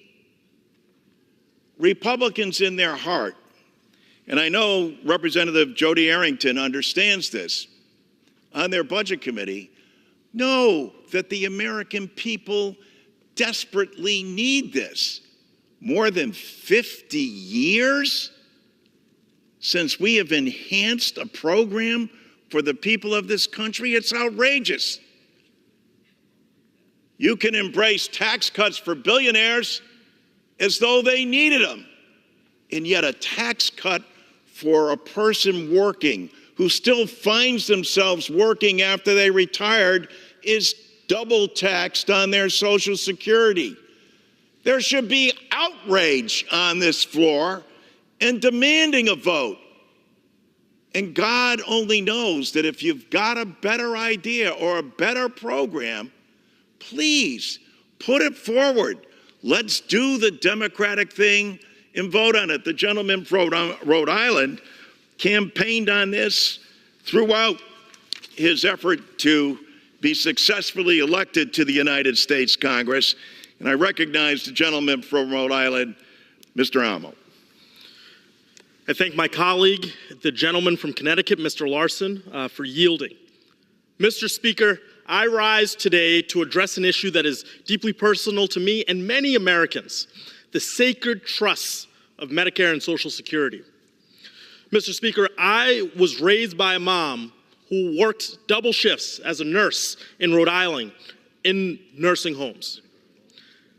I grew up understanding how critical Medicare and Social Security are for seniors in the Ocean State. Now, as the congressman for Rhode Island's 1st Congressional District, I am committed to expanding the promise of these critical programs. Democrats know how to get this done.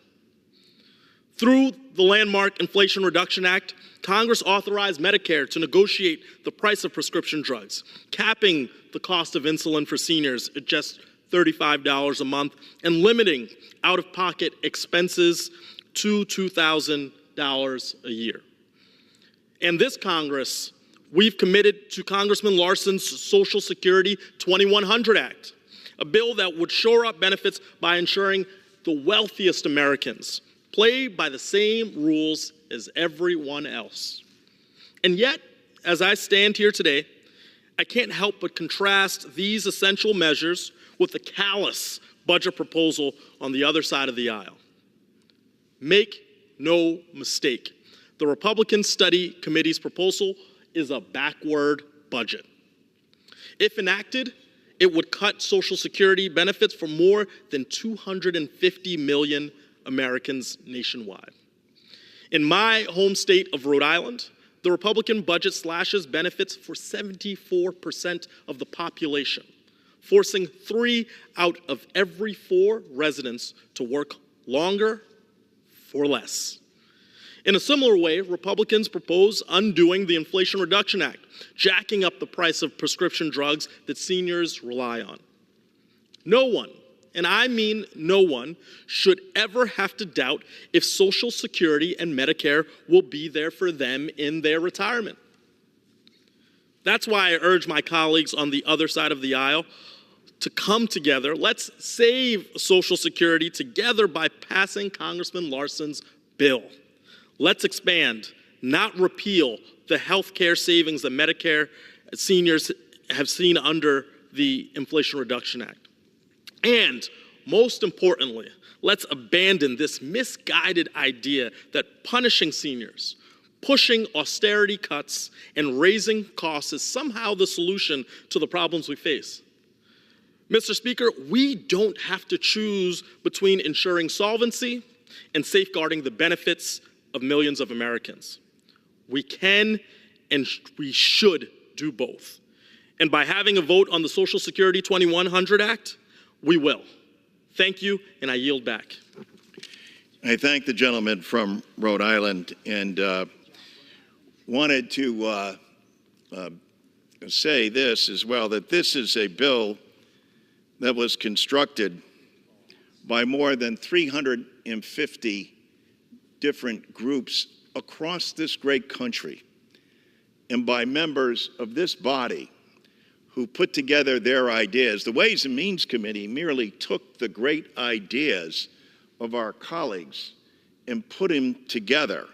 Ideas that have been endorsed by the National Committee to Preserve Social Security and Medicare, Social Security Works, the Alliance of Retired Americans, the California Alliance for Retired American Paralyzed Veterans of America, Strengthened Social Security Coalition, the NAACP, and the list goes on. The gentlelady from Florida understands this, and Florida probably leads the country in terms of the number of seniors that it has in their district. And as we pointed out before to the Speaker, Madam Frankel, that every district receives money, $364 million a month. But it's been that way for more than 50 plus years. These programs need to be enhanced and extended, not cut. The provision by the Republican Study Committee, if there's nothing done by 2034, Social Security is cut by 20%. And so instead, they're calling to raise the age now and cut Social Security by 21% today. How does that possibly make any sense? The lady from Florida understands this, and I yield the floor to her. Thank you. Mr. Larson, thank you so much for your leadership on this issue. To Mr. Neguse for getting us here, and to my colleagues. I think, Mr. Larson, I've joined you on this discussion for about 10 years or more now. I want to tell you about one of my constituents. Her name is Janet Swayback. She's in her 80s. She lives in Delray Beach, Florida, retired. When she was a very young girl, she lost her dad at a very early age, and so she watched her mom struggle with their own family bills. And so Janet, to help the family, began working at the age of 17. And so now I got to get my math right. She's been working 50 years, so I guess that makes her, I don't know. Someone add that up for me. But here's the point. Let me tell you some of the things that she's done over these years. She was a nurse working in a hospital, working countless hours taking care of patients.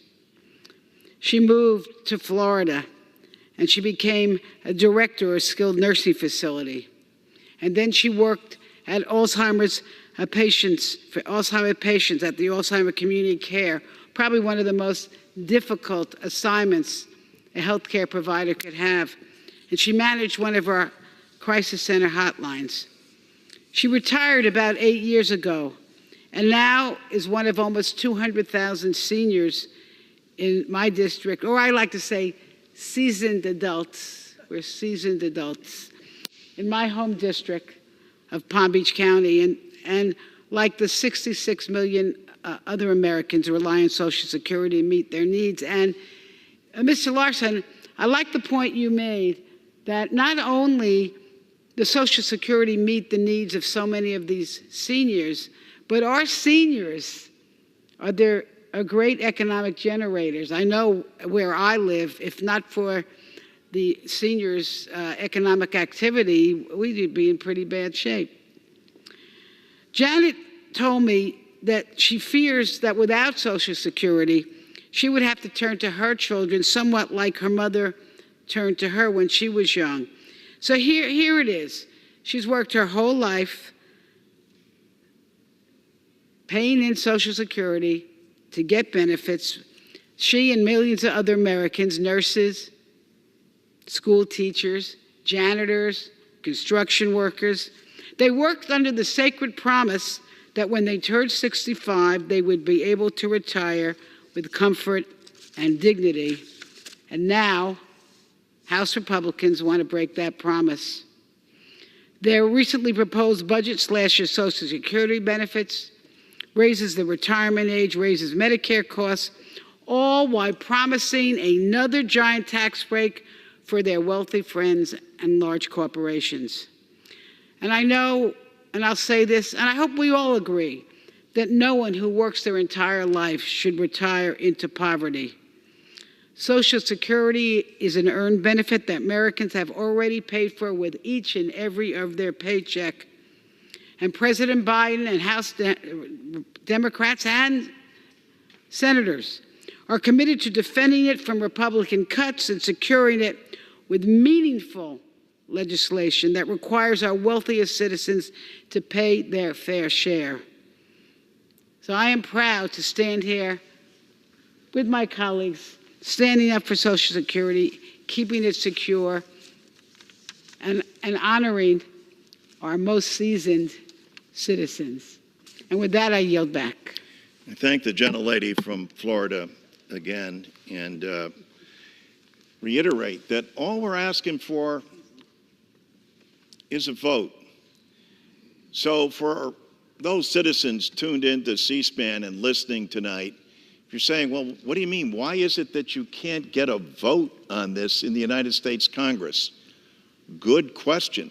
Call your representative and ask them, why aren't they voting to improve a program that hasn't been enhanced in more than 50 years?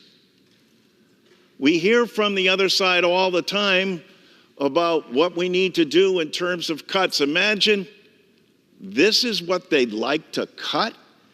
If they've got a better idea, they should bring it to the floor. The way a democracy works is it's a debate about ideas, and then there's actually a vote that's cast.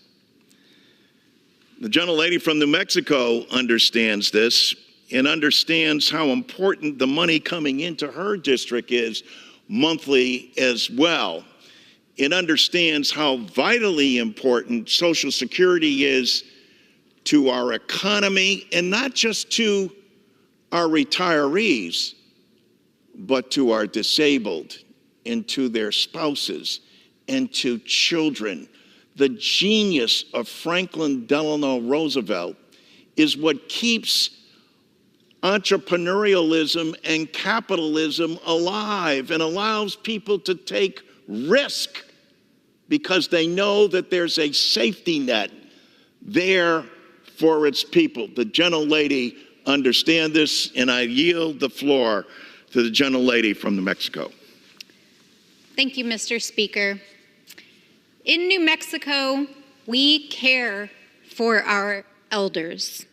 It is a part of our culture. It is a part of who we are, because our elders are the people who birthed us, who raised us, who cared for us. They are our grandparents and our parents, our aunties and our uncles, our veterans, the people who carry our histories, our cultures, our languages, and our traditions. And that is why it is so outrageous to me, as a New Mexican, that the House GOP would even consider, more or less propose, to gut the critical programs that support our elders. Social Security, Medicare, Medicaid. In New Mexico, thousands of New Mexicans depend on Social Security. Our seniors, our elders, people living with disabilities. Over 450,000 New Mexicans depend on Medicare. That is over 20% of our state's population. New Mexicans depend on these programs to access life-saving health care, to provide for their families, to put a roof over their head, to put food on the table. Before Social Security, our elders were left with nothing. Before Medicaid and Medicare, our seniors and our low-income families could not access life-saving health care. In New Mexico, over 12% of our seniors are considered low income and living below the poverty line. Thousands struggling to maintain housing, to have basic services, to have a roof over their head, to put food on their table. So let me be clear. These programs save lives, and they have secured our elders for generations. And New Mexicans and all Americans should be able to live without fear that politicians here in Washington are going to use their lives for political gain. But here we are on the House floor, and the GOP is playing politics with the lives of our seniors, proposing to gut the fundamental programs that have supported them for generations. And we already know what happens when federal programs are cut. Hospitals close, food insecurity rises, critical programs disappear. And that is why we are fighting as House Democrats and the Biden administration to protect our seniors, to protect these programs, to ensure that they are there for generations to come. That is why we are fighting to protect Social Security and our health care services. It's why we took on Big Pharma 2 years ago and won. It's why we passed the Inflation Reduction Act, which has the largest single expansion of Medicaid since the passage of the Affordable Care Act. It's why we fought to lower prescription drug costs. It's why we capped insulin prices for every American. And it's why I fought in the state legislature to end state taxes on Social Security benefits in New Mexico. So I ask my colleagues, is this how you care for your elders? Is this how they taught you and raised you? Are these the values that you were raised with? Well, I can tell you, that is not how we treat our elders in New Mexico, because we know they depend on these programs, because we know the life-saving care and support that are necessary, and we know that we cannot break the promises to those who cared for us and raised us. And Democrats understand, just like New Mexicans, that we must care for our seniors. And that is why we are fighting back and working every day to make sure that we secure their well-being. I yield back. I thank the gentlelady from New Mexico for her eloquence. There's no one more versed on this subject than the Deaness of the House of Representatives, someone who has lived and breathed this issue, has stood up when the other side has referred to Social Security as an entitlement. It is not an entitlement. It's an earned benefit that people have paid for. And you know, Mr. Speaker, the only thing they have to do is look at their pay stub, because on it, it says FICA. That stands for Federal Insurance, not an entitlement, Federal Insurance Contribution. Whose? The people of the United States of America who have paid into this program, and that Congress has not enhanced. This debate is not only about protecting Social Security, it's about expanding benefits that haven't been expanded in more than 50 years.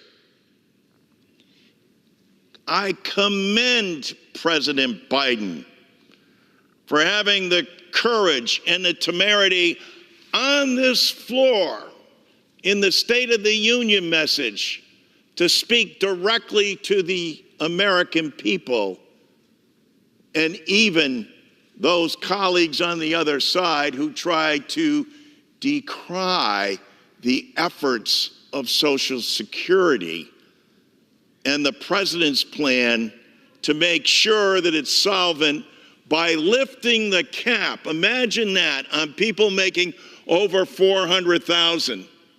Marcy Kaptur understands this thoroughly when she talks to people in Ohio that are infuriated, who say, well, wait a minute, you're telling me that a person making $50,000, $75,000, $100,000 pays throughout the year, but somebody making over $400,000 is done paying in January? Or as Ms. Sanchez said, a baseball player after their first at bat? Nobody has fought harder for working people than the gentle lady from Ohio. I yield to her. I thank the ranking member, Mr. Larson, for his persevering leadership on this critical issue to millions and millions and millions of Americans, and Assistant Leader Neguse for your leadership. Thank you for being here this evening, and I appreciate your yielding me time to highlight the importance of Social Security, but also your tireless work to safeguard and assure coverage in Social Security for all Americans who qualify for their earned benefits, which you have talked about this evening, every single member who got up here tonight. This is not a welfare program. This is an earned benefit. For nearly a century, America has made a sacred promise. Those who work hard throughout their lives will benefit from the fruits of their labor during their retirement. Social Security promises a safe and secure retirement for tens of millions of Americans during their golden years. But we're here tonight because without action by this House leading, that promise is at risk. Like my colleagues, I represent probably over 150,000 retirees, a majority women, in Northwest Ohio, who want to see responsible solutions to protect Social Security going forward. And for Ohio, that includes eliminating the windfall penalty. I agree with Congressman Larson. The billionaire class must join the vast majority of Americans in paying their fair share into this critical system. Yes, it's a retirement system, but it's also an insurance system. It's a disability system, and it's a survivorship system for children. By making this happen, the Social Security 2100 Act, championed by Congressman Larson, will increase benefits for current and new beneficiaries. It will protect retirees against inflation and repeal the windfall elimination provision once and for all. The Social Security 2100 Act is one of the most important bills before this Congress, and we must push the leadership for a vote on this House floor as soon as possible. It impacts 68 million beneficiaries, Already, there are 184 House co-sponsors of this bill, and Speaker Johnson could move this bill for the floor for a vote tomorrow. Additionally, the Social Security Fairness Act has 319 bipartisan co-sponsors, more than 2/3 of the chamber, and they can't get a vote. It's stopped up in the leadership. America made a promise to workers, and Democrats are committed to making good on that promise. I'm the granddaughter of immigrants who worked at the lowest wage and worst jobs. First fired, last hired. They simply could not have existed if it were not for Social Security in their retirement years. The same was true for our parents. You see, Social Security is not just a program. It is a trust, a sacred trust, and that trust is intergenerational. I may be the only member here this evening who was present in the 98th Congress in April of 1983 to vote for the refinancing of Social Security Title II for the next generation. Among the most critical votes I ever cast, and I remember it to this day, as we stood on this floor and we cheered. That vote was extremely important because it refinanced Social Security for the first time in a generation. It left some work undone, which we must repair, but it resulted from a brokered compromise between Republican President Ronald Reagan and House Speaker Tip O'Neill. They knew how to compromise. Now Congress must meet its responsibility to do the same for this generation and those that follow. I want to make sure that we place in the record information about that brokered compromise and also reports from the U.S. News and World Report and other materials that attend to that extraordinary moment in history. Let's get the job done. We asked Speaker Johnson to bring up H.R. 2100 for a vote. And I want to thank Congressman Larson, Congressman Neguse, Congressman Cartwright, who are here this evening as part of this important messaging to the American people to say the time is now. Bring up H.R. 2100. Thank you for your extraordinary, persevering leadership. Thank the gentlelady from Ohio, and she mentioned Mr. Cartwright, who I think epitomizes the concern that exists in this body, in the Congress, for people who go back home every week and meet with their constituents. The constituents of Pennsylvania are fortunate that they have someone who understands their needs and understands the neglect that Congress has shown in not addressing the #1 anti-poverty program for elderly and for children in this country. As difficult as times are now, we need to make sure that minimally we have a vote. I do not understand the reluctance on the other side to bring forward legislation and actually vote on it. If you got a better idea, or even if you object to this plan, please tell us what it is that you object to, what it is about Social Security and making sure that nobody works all their lives and pays into a system and then retires into poverty. Matt Cartwright understands that. He understands his district in Pennsylvania and the importance of getting this legislation done. I yield the floor to him. Ranking Member Larson, I thank you, and I wonder if you would submit yourself to a few questions. The first question I have is, and we heard it tonight we heard it, the statement that the assertion that Social Security for generations has been the single most important income support program in America and has lifted millions upon millions of seniors out of poverty. Is that true? Yes, it is. Well, we've also heard talk about this Republican Study Committee, which is a group of 80% of the Republicans here in the United States House of Representatives, and it's a committee that came up with a proposal about Social Security to raise the retirement age and require seniors to continue working into their senior years. Is that true?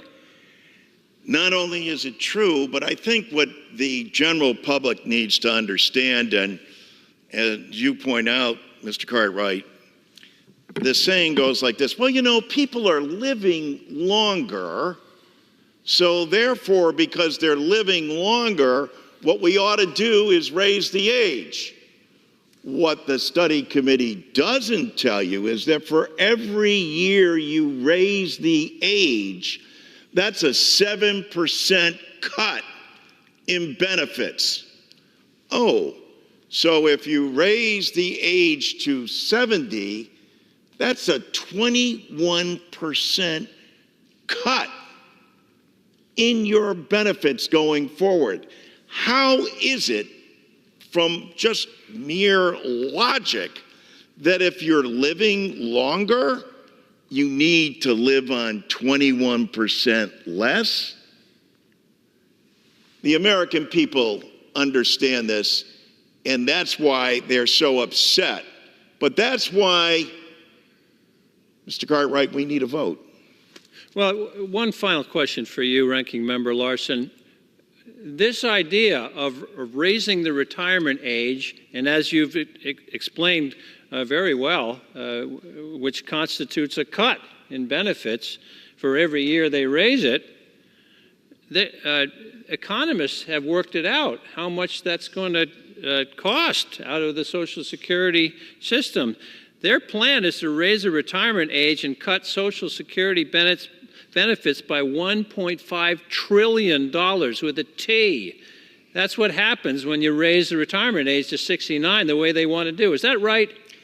That is correct. And I guess the sad thing is that this needs a vote. It needs a debate.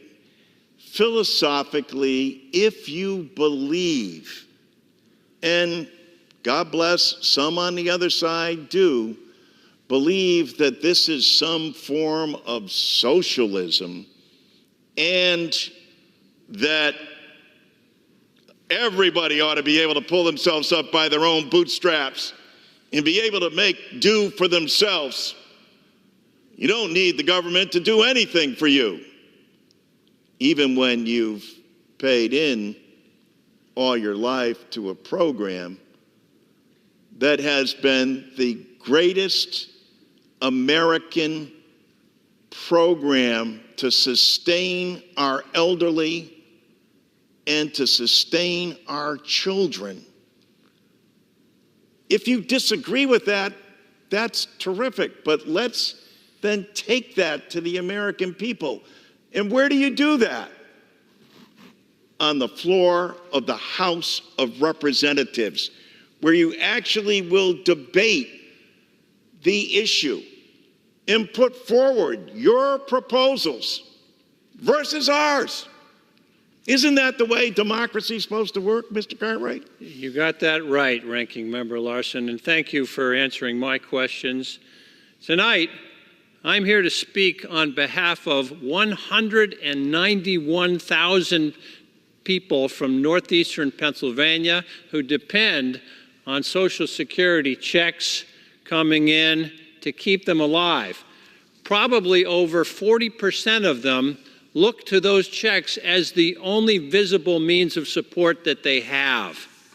And now the Republican Study Committee's FY25 proposal comes along and talks about raising the retirement age to 69. You know, that's fine if like us, you fly a desk for a living. But if you do what so many Americans do, the people who paid in paycheck after paycheck after paycheck into this sacred promise, this insurance program, FICA, if you do what they do, they have to lift and climb and carry and dig. And these are the people doing manual labor, and they're expected to work well into their senior years, according to the Republican Study Committee. Folks, this is a breach of a promise. It is a betrayal of the Americans who paid into this system their entire work lives. It's unacceptable. And it's something that the Republicans have done year in and year out. Remember when in 2006 it was that they were proposing privatizing the entire Social Security system, saying, well, that will free people up to invest their money in the stock market. And then what happened to the stock market a couple of years later? It cratered. People would have lost their entire life savings, and there would have been no checks of any nature coming into their post office boxes. Folks, the answer is not cutting benefits. The answer is Social Security 2100, Mr. Larson's bill, something that I have proudly supported for over 10 years now. This bill would increase benefits by 2% of all Social Security beneficiaries for the first time in 52 years. It would eliminate the WEP, which hurts policemen, firemen, prison correctional officers, all sorts of public employees. Rather than cutting benefits, Representative Larson and the Democratic Party have a plan to protect and enhance Social Security. It's a plan to put people over politics and make good on our promise to put American seniors first and pass Social Security 2100. Mr. Larson, I yield back to you. And thank you, Mr. Cartwright. And my good friend, Jody Arrington, and I sincerely mean that when I say that. A lot of times on this floor we say good friend, but I appreciate the effort that he puts into his work.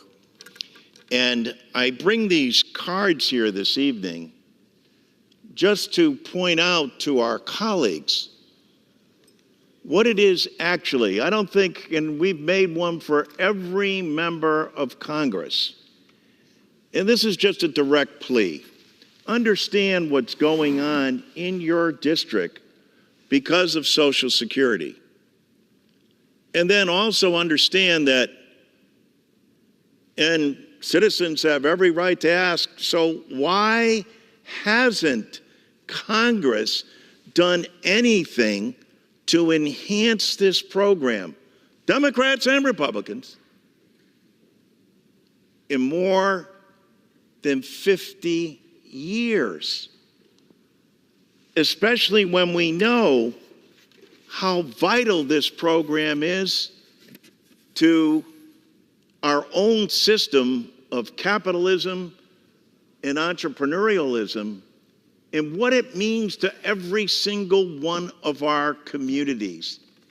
There is not a better economic development program that Texas will receive than the individuals in everyone's district receiving their Social Security check. They're not going out and buying stock options. They're buying groceries. They're going to the pharmacy. They're going to the dry cleaners. They're paying their rent and their mortgages. They're meeting the concerns in their community. And in doing so, those communities can thrive. It's long overdue, more than 50 years. All we're asking for is a vote. If you got a better idea, in a democracy, the way I was brought up, you put it out there. And then lo and behold, we actually have a vote that requires a debate and a discussion, and then Congress demonstrating what it believes in by actually casting a vote. I yield the final comment to our leader, Joe Neguse. Well, I would just simply say one of the many privileges I have in serving as the Assistant Democratic Leader is having the opportunity to see firsthand the way in which my colleagues in the House Democratic Caucus are able to convert their passion and conviction on consequential public policy issues into action. And that is precisely what the gentleman from Connecticut has done for the better part of the last decade, from when he first introduced this legislation. I'm proud to support it. I'm proud to support his efforts to protect and enhance Social Security, and to do everything that we can to ensure that our colleagues' plans on the other side of the aisle to dismantle this program never see the light of day. And I yield back to my distinguished colleague and my friend from Connecticut. I thank the gentleman and thank the Speaker.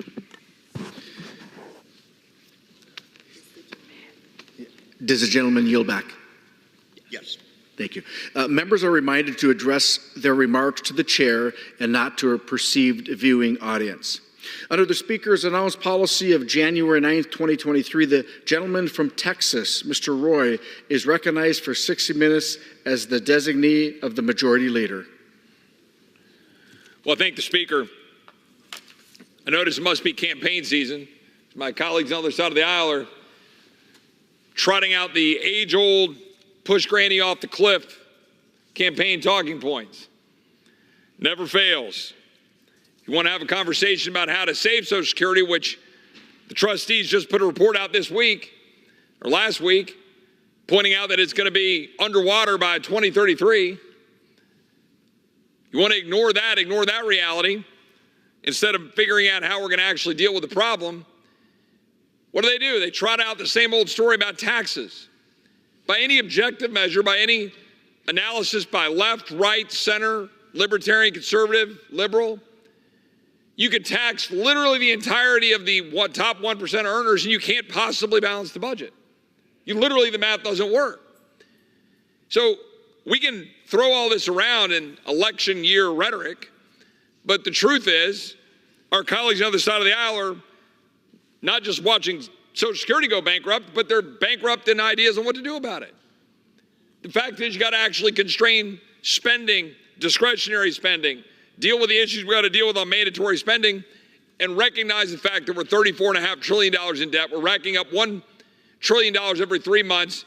We are now going to crack $1.1 trillion of interest this year alone.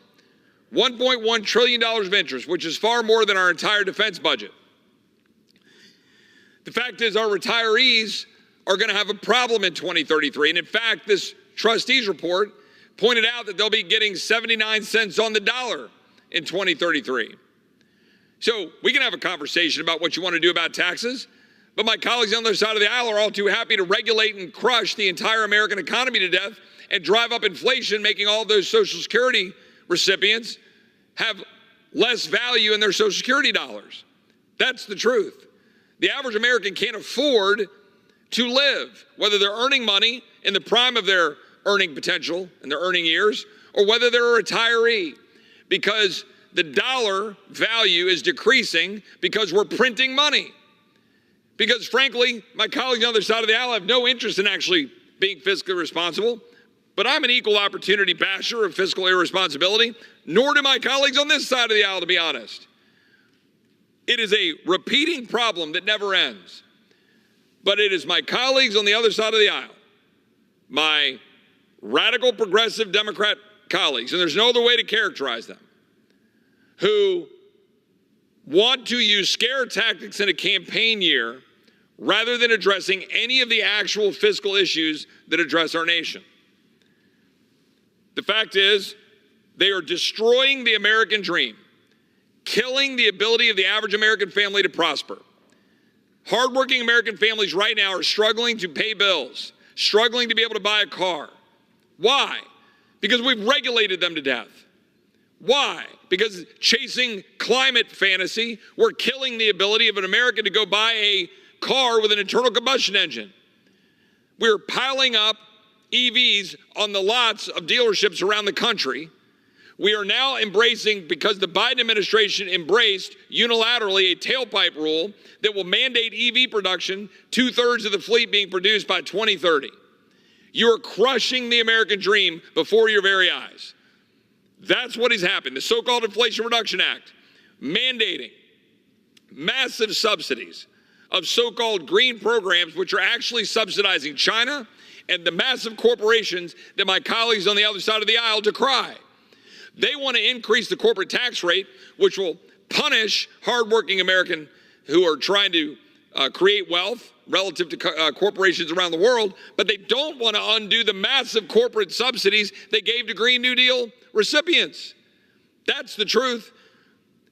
And it's destroying the average American's ability to live. Let's be very clear. Right now, Americans are hurting because of Democratic policies. Right now, Americans can't buy a car, can't go out and afford groceries, can't pay their power bills. Why? Because of my radical progressive Democratic colleagues and their policies regulating our entire economy to death and destroying the average American family. Let's not talk about the price of homes, price of real estate. All these things are things that are increasingly, highly, and heavily regulated. So that's problem number one. But let's talk about what our radical progressive Democratic colleagues are doing to destroy the rule of law. The rule of law is the single greatest thing that attracts people to come to the United States, the single greatest thing that attracts capital to create wealth and to create opportunity. It is the single greatest thing that has distinguished the United States of America and Western civilization from the rest of the world for now centuries, particularly since the founding of this nation. The fact is, the rule of law is being destroyed by my radical progressive Democratic colleagues. Purposely being destroyed. This week, we have bills on the floor and we're talking a lot about our police, our law enforcement officers, but it's not about a week. Weeks are stupid. We come down here and we do all these things, we do ribbons and we do all these things to say, oh, we're gonna have a week. The fact is, every week is police week. Every week our cops are in danger. Every week our cops are being undermined by radical progressives in cities around this country, endangering the people in the communities while endangering the law enforcement who are supposed to protect them. Every single week, not this one, every week. Last year, November 2023, in Austin, a city which defunded our police by $150 million, driving down our number of cops. We are now at least 350, if not 500, below the level that we're supposed to be at, the level we were at before COVID, because we don't have the ability to recruit law enforcement after decimating the budget. That was the radical city council led by radical progressive Democrats in Austin, which are reflected and mirrored by the radical progressive Democrats sitting right here in this chamber, like Cori Bush, who said we should defund the police, like the ranking member of the Judiciary Committee, Mr. Nadler, who signed a letter along with our colleague, Ms. Ocasio-Cortez, saying we should defund the Metropolitan Transit Authority in New York, signed that letter. And I asked the ranking member in the Rules Committee night before last, well, how's that working out? How safe does New York feel? How safe is the subway system in New York City? Because right now, I think there's a whole hell of a lot of people in New York and around this country who are looking at New York and they're saying, what happened? A whole hell of a lot of people are looking at the nation's capital saying, how can I come see my representatives and come to the nation's capital and feel like I'm going to be safe? Last year in Austin, where the radical progressive Democrats on the city council defunded the police, we saw the unfortunate and tragic shooting of police department officer Jorge Pastor, who was a hero, who was shot and killed in the line of duty last November. In San Antonio, we had 3 San Antonio police officers who were shot during a standoff with an armed career criminal who had absconded bond and was wanted on multiple charges. Why? Because the radical progressive Democrat DAs and the radical progressive Democrat judges, all funded by Soros, all purposeful, all in a network around this country, they let these guys out. And then they shot cops. 378 officers were shot in the line of duty in 2023. 138 peace officers died in the line of duty in 2023. 48 by gunfire, 10 by vehicular assault, 7 from a heart attack. There were 115 ambush-style attacks against police in 2023, which claimed the lives of 20 officers. This year, 58 police officers have died in the line of duty. They're under attack every single day, and my radical progressive Democrat colleagues don't care because they're totally fine defunding them. And they want to come to the floor of this body and say it's not true, when there's mountains of evidence saying it is. And in fact, 113 of my colleagues voted against a resolution which decried the defunding of cops just last year. In Austin, crime is skyrocketing. 73 homicides in 2023, up from 71 in 2022, the highest level since going back some 40-odd years. All as a result of defunding the police to the tune of $150 million. The fallout, as I said, 350 vacancies. The Austin Police Department stopped responding to non-threatening 911 calls in the fall of 2021. Think about that. All as crime has increased and overdoses are skyrocketing, in part due to the lawlessness of our wide open borders. You see, the rule of law doesn't matter to my radical progressive Democratic colleagues. The rule of law is being undermined. The safety and security of the people that I represent is being undermined, and it's being made worse. The fact is now we have a fentanyl crisis all across this country, and in particular in places like Austin, Texas, where just 2 weeks ago we had, I don't even know the exact number, but there were 75 reported cases of individuals overdosing in a matter of a 72-hour stretch, killing at least 9 people, and I can't remember the number of people who had to resuscitate by Narcan. It's the largest fentanyl poisoning in Austin for over a decade, and it's happening because this stuff is pouring across our southern border. Which brings me to a point, the rule of law. The rule of law being undermined by our radical Democratic colleagues who are undermining cops, defunding cops, the same radical progressive Democratic colleagues who are leaving our border wide open and exposed, blatantly disregarding the law, undermining the rule of law, the very rule of law that attracts immigrants to come to our country. And we have police officers killed by illegal aliens. In March of 2024, an illegal alien from Mexico was charged with crashing his car that killed a 27-year-old Washington State trooper. New York PD officers were assaulted by a mob of illegal aliens. 5 illegal aliens savagely assaulted 2 officers. The suspects were back onto the streets without bail. I think they've been recently given some very minor sentences. Never forget DUI fatalities as a result of those who are here illegally, including in Kerr County, which I represent in Texas, where you had a drunk illegal alien crashing into members of the Thin Blue Line Motorcycle Club made up of active duty service members, law enforcement officers, and retired officers, killing retired officer Joseph Paglia of Chicago, United States Army Lieutenant Colonel Jerry Wings Harbor of Houston, and retired U.S. Army officer Michael White of Chicago. Right here in our nation's capital, it's become a region of lawlessness and disorder. Crime in D.C. is up 30%. Violent crime up 37% from 22 to 23. We had one of our own members of Congress who was carjacked just 10 blocks from here. Another member of Congress who was assaulted. We've had staff members, such as the staff member of Senator Rand Paul, who was stabbed. We had a teenage gunman just a few weeks ago spraying AR-15 rounds that he's pretty much just let go. This is the state of things in our nation's capital. It's the state of things in New York City. It's the state of things across our country. It's a return to lawlessness. And if you don't have the rule of law, what do you have? When you let violent criminals out of jail, what do you think is going to happen? And by the way, there are people on my side of the aisle who are guilty of that. The false name of compassion, we're letting people out on the streets who are endangering our own people. The rule of law matters. And you can't have the rule of law if cops can't enforce the rule of law and be abandoned by the very people that are supposed to support them. And that's what's happening. You can't have the rule of law if the borders are wide open. If you're ignoring the law, parole, which is supposed to be on a case-by-case basis to pump thousands of people into our country, including, by the way, the individual who killed Laken Riley, who was unlawfully paroled into the United States by this administration, but guess what? Without any consequence, except for Laken Riley, who's no longer with us. That's what happened. That's the truth. Lawlessness, ignoring the rule of law, endangering the American people.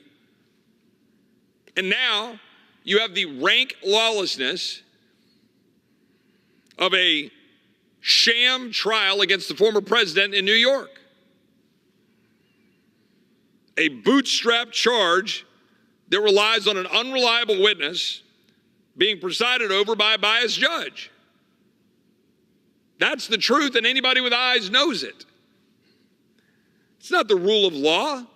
It's the use of the law for political purposes and gain. It is, as some refer to it, lawfare against the former president of the United States. I don't care what you think of President Trump, President Biden, anybody else. When you weaponize our system of justice for political purposes, you are nothing more than a third-rate banana republic. And that is precisely what is happening in the state of New York right now by a lawless judge, a biased judge, frankly, who should be investigated himself, who's targeting the former president for political purposes. It is clearly obvious. No citizen would be treated to the same attack as what is happening right now to former President Trump. Again, I am not afraid to call out members of both sides of the aisle. I'm not afraid to call out President Biden. I'm not afraid to call out former President Trump. I am not paid to be a loyalist. I'm not paid to be biased. I'm not paid to wear a red shirt versus a blue shirt. I am paid to represent 750,000 Texans, to follow the Constitution, to honor my duty to the Lord, and to do my job. That's what I'm paid to do. But to watch the former president of the United States being hauled into court day after day with a sham trial, and you cannot describe it as anything but a sham trial. The DA's office previously determined that its theory of criminal liability under New York law would not hold up. That's the truth. So they bootstrapped it into a felony because it frankly would have been time barred if they hadn't done that.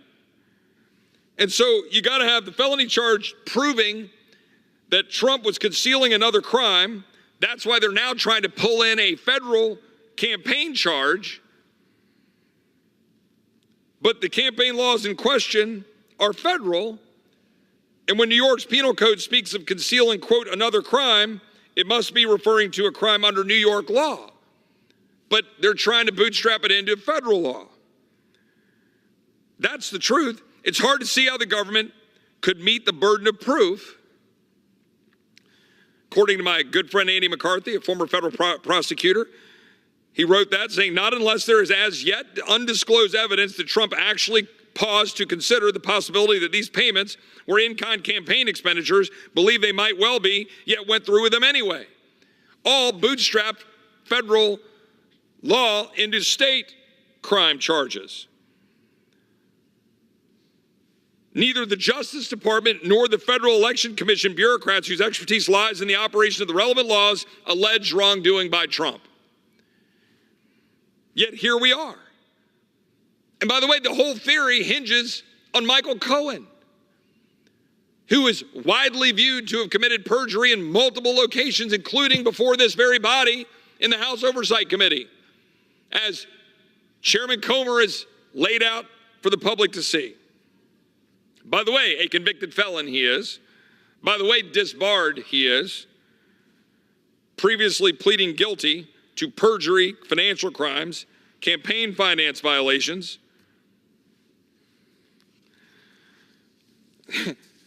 The Southern District of New York decided it was not best to give him a cooperation agreement because they'd have to rely on his testimony.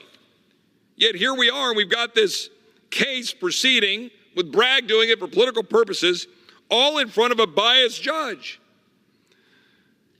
Judge Merchan refused Trump legal team request that he recuse himself over bias because his daughter, Lauren, worked as a Democrat political consultant. One of our own colleagues, Mr. Goldman, formerly a lawyer for Schiff, Representative Schiff, during Trump's first impeachment, is her client and has also been working to prep Cohen for testimony undergoing this week.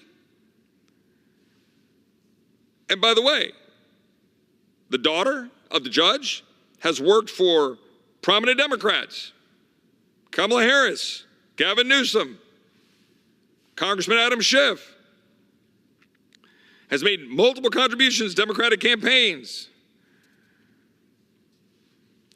Meanwhile, Bragg continues. This whole sham of a trial undermines the rule of law and the faith of the American people in it. You do not have to love the political target, in this case, former President Trump, to recognize the extraordinary damage that this is doing to the rule of law and our institutions.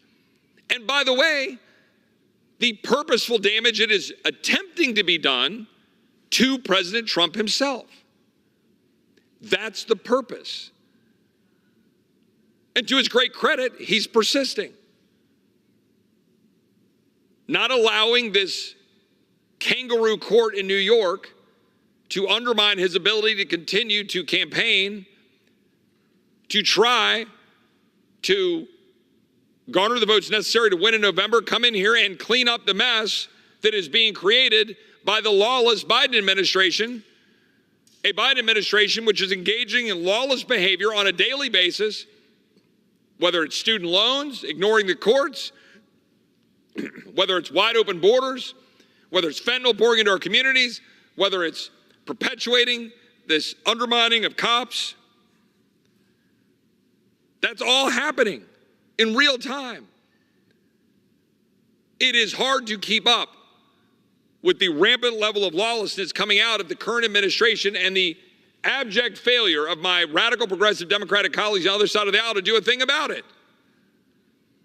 I might note, as an equal opportunity basher of all members of Congress, that nor has really the Republican side of the aisle done much to check the current president. Wide open borders, funded. FBI lawlessness, political witch hunts, weaponized against the people and the former president, $200 million new headquarters. If you fund it, you own it. But I can tell you that this lawlessness is demonstrably undermining the faith of the American people in the institution of Congress and of our institutions upon which our entire society rests. Right now, people do not believe that our political system is working. They do not have faith in elections.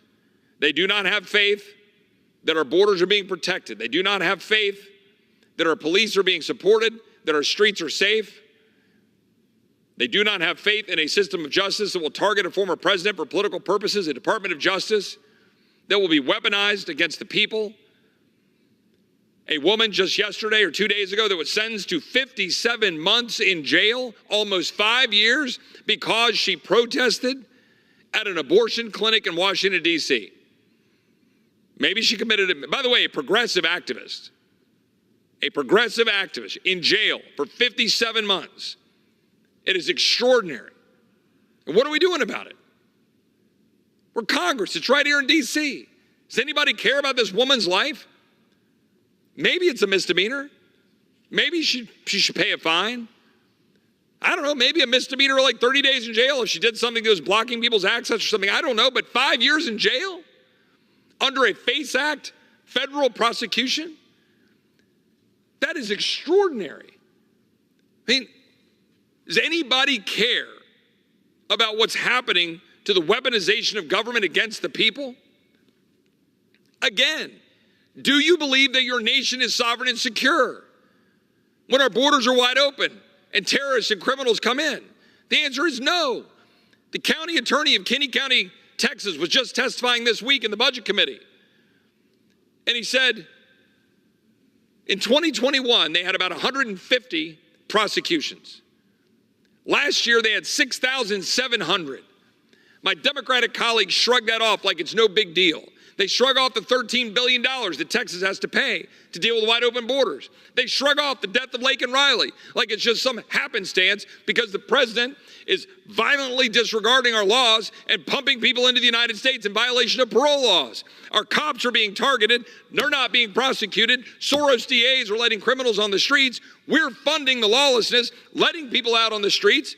All of that is continuing while a judge goes after a former president of the United States, while a radical DA in New York, another Soros DA, is going after the former president for clearly political purposes with a sham trial.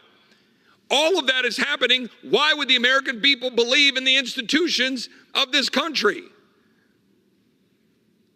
And you would think we would be doing something to try to restore that. So here we are.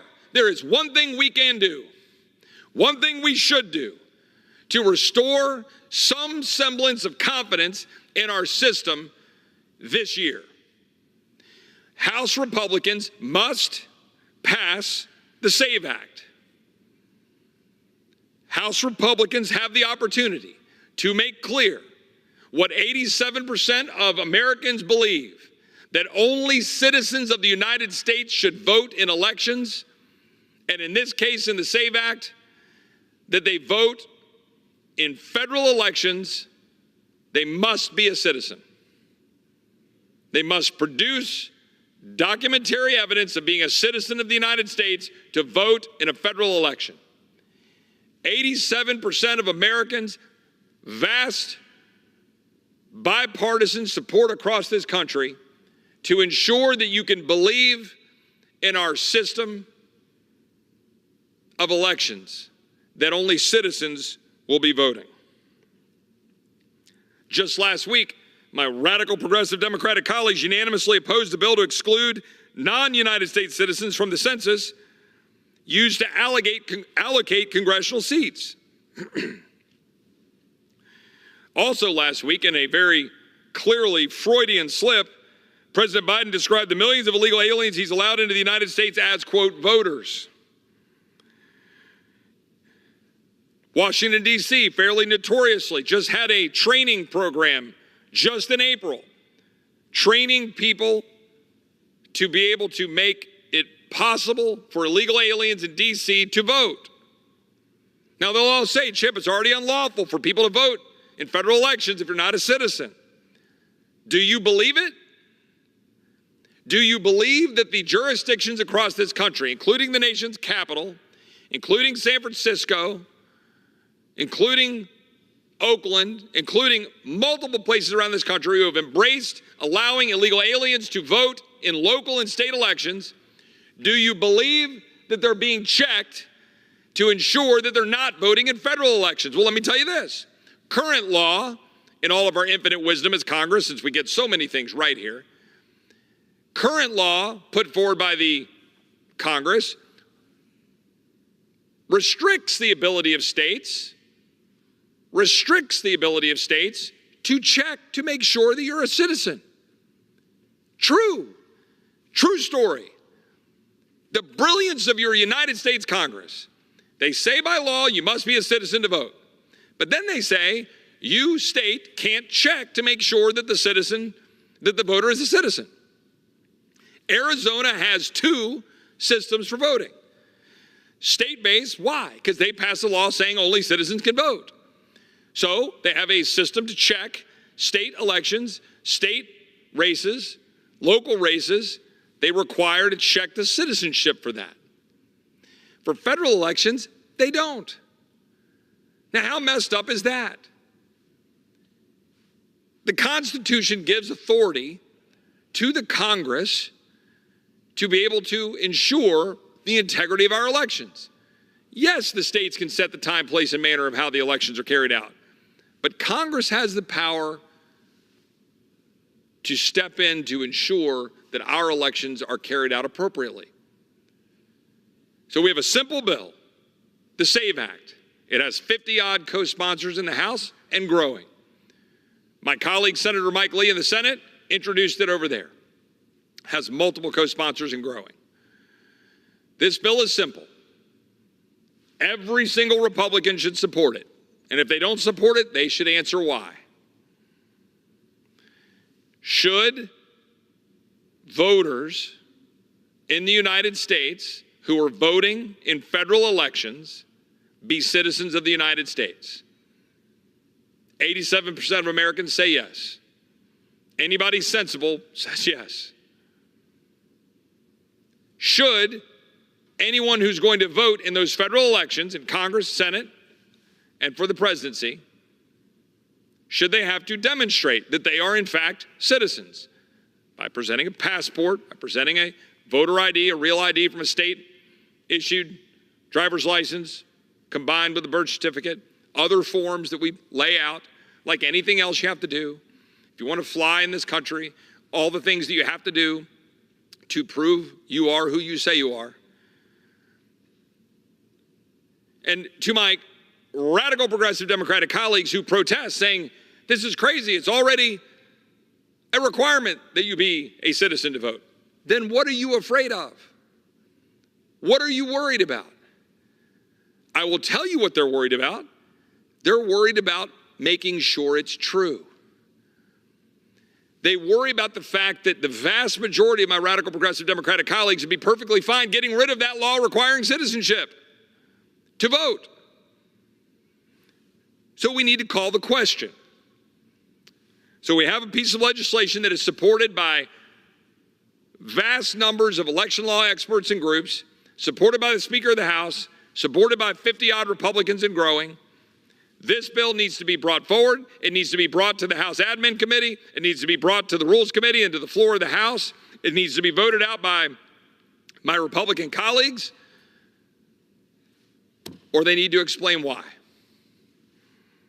It's a simple question.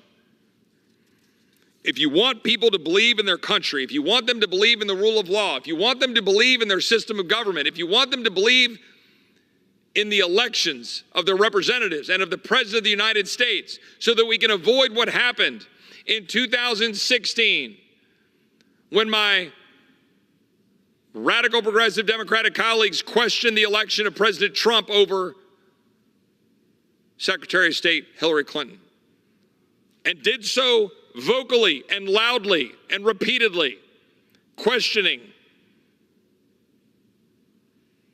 Again in 2020, questions about the election, all the way right up and through January. If you want to get rid of those problems, then make sure our elections are believable. Make sure that you know who's voting, and importantly, make sure that only citizens of the United States of America are voting in federal elections. This is not a hard question. You either believe it or you don't. To my Republican colleagues who want to hide behind federalism, don't. The Constitution of the United States is clear, both in terms of our ability to deal with the election of members of Congress and the president, as well as issues like naturalization. Our power in this area is clear. Our ability to make sure that we can do it without unduly burdening the ability of a citizen to vote is clear. So get busy fixing it if you've got a concern, but don't hide, because there's going to be nowhere to hide. The future of our country depends on the faith the people of the United States have in our institutions. We should support our police. We should support the rule of law. We should put criminals behind bars. We should have a sovereign nation and a secure border. We should know who is here. We should remove illegal aliens. We should secure the border of the United States. We should make sure that only citizens vote in our elections. We should end the dangerous flow of fentanyl into our communities. We should stop countenancing the sham trials and the politicization of our judiciary system against the former President of the United States, or the politicization of the Department of Justice against the American people. If you want to restore the greatness of this country, if you want to create prosperity, if you want to be able to believe in a country, if you want to be able to restore the American dream and pass down to our kids and grandkids the birthright of being an American, it all begins and ends with the rule of law. The rule of law is why people have come to our country to achieve greatness. They don't come here for free lunches. Not historically, maybe more recently. But as the great economist Milton Friedman said, he's all for open borders if you get rid of the social welfare state. Well, ladies and gentlemen, we have a social welfare state. We need to limit the flow of people coming into the country and taking advantage of the social welfare state. We need to restore sovereignty. We need to make sure that criminals and terrorists aren't coming here. We need to secure the border and the flow of fentanyl, make sure only citizens vote, support our law enforcement, keep criminals in jail, and keep the American people safe. And if you do that, there is a small chance that if combined with any kind of ounce of fiscal restraint by this body, I will not hold my breath on that one right now, we might be able to save this country for our kids and grandkids. But I want to be very clear, in particular to my Republican colleagues. If you think you're going to hide behind election season, if you think you're going to hide behind talking about what rules go down, what don't go down, if you think you're going to hide behind the presidential election and the first 100 days of an agenda, if you think you're going to be able to hide behind that to avoid answering to the American people on what we said we would do, cutting spending, balancing the budget, securing the border of the United States, ensuring our military is strong, has the tools to carry out its job with a clear mission, the care when it gets home, but is sparingly used and not in endless wars. If you want to make sure that you can go to the doctor of your choice and get the health care of your choosing and not an insurance bureaucrat, if you want to make sure you can have a car that you can afford and electricity in your home, and if you want to be able to be free from the bureaucracy of a federal government strangling the American family, if you want to be able to send your kid to the school of your choice and be able to make sure that they're being taught that America is great and that God is real and that we can do great things, if you want those things, then you have to actually fight for them. You can't just pass empty bills with empty titles, because that's all we do in this damn place. Every day, we did it today. We pass multiple bills that won't do a damn thing, all with fancy titles that make it hard for people to vote against whatever that additional spending or additional bureaucracy is. That's what we did. We did it today. We'll do it tomorrow. And we'll then try to campaign on those empty nonsense bills. Why don't we do something that matters? Why don't we actually do one thing we said we would do? Yes, I said it again. To my Republican colleagues who excoriate me because of a speech I gave before Thanksgiving saying, name one thing. Well, we passed a TikTok bill on a bipartisan basis that will require China to divest TikTok. I support that. All right. Okay. Right? We've got this great SAVE Act we're moving. I hope we can actually pass it off the floor. We haven't done that yet. But when are we going to step up to the plate and do the things we said we would do? Have we cut spending? No. Did we honor the caps to even hold spending? No. Have we secured the border? No. Have we reined in what I might refer to as endless wars and endless conflict for the last 25 years? We've been in perpetual war, funding other people's wars. No. Have we restored energy freedom? No. Have we restored healthcare freedom? Go to the doctor of your choice. No. When are we going to do one of those things? Because that's why we're here. That's why the voters sent us here. So we should get busy doing the things that we said we would do. And it all begins and ends with restoring the rule of law in this country. Standby cops, bad guys in jail, sovereign nation, stop letting people come in, stop letting fentanyl come in, required that only citizens vote, pass the SAVE Act to ensure that we can believe in our elections and that only citizens are voting in them. With that, I yield back. Members are reminded to address their remarks to the chair and not to a perceived viewing audience. Does the gentleman have a motion? Probably a bunch. I move to adjourn. The question is on the motion to adjourn. Those in favor say aye. Those opposed, no. The ayes have it. The motion is adopted. Accordingly, the House stands adjourned until 10 a.m. tomorrow for morning debate.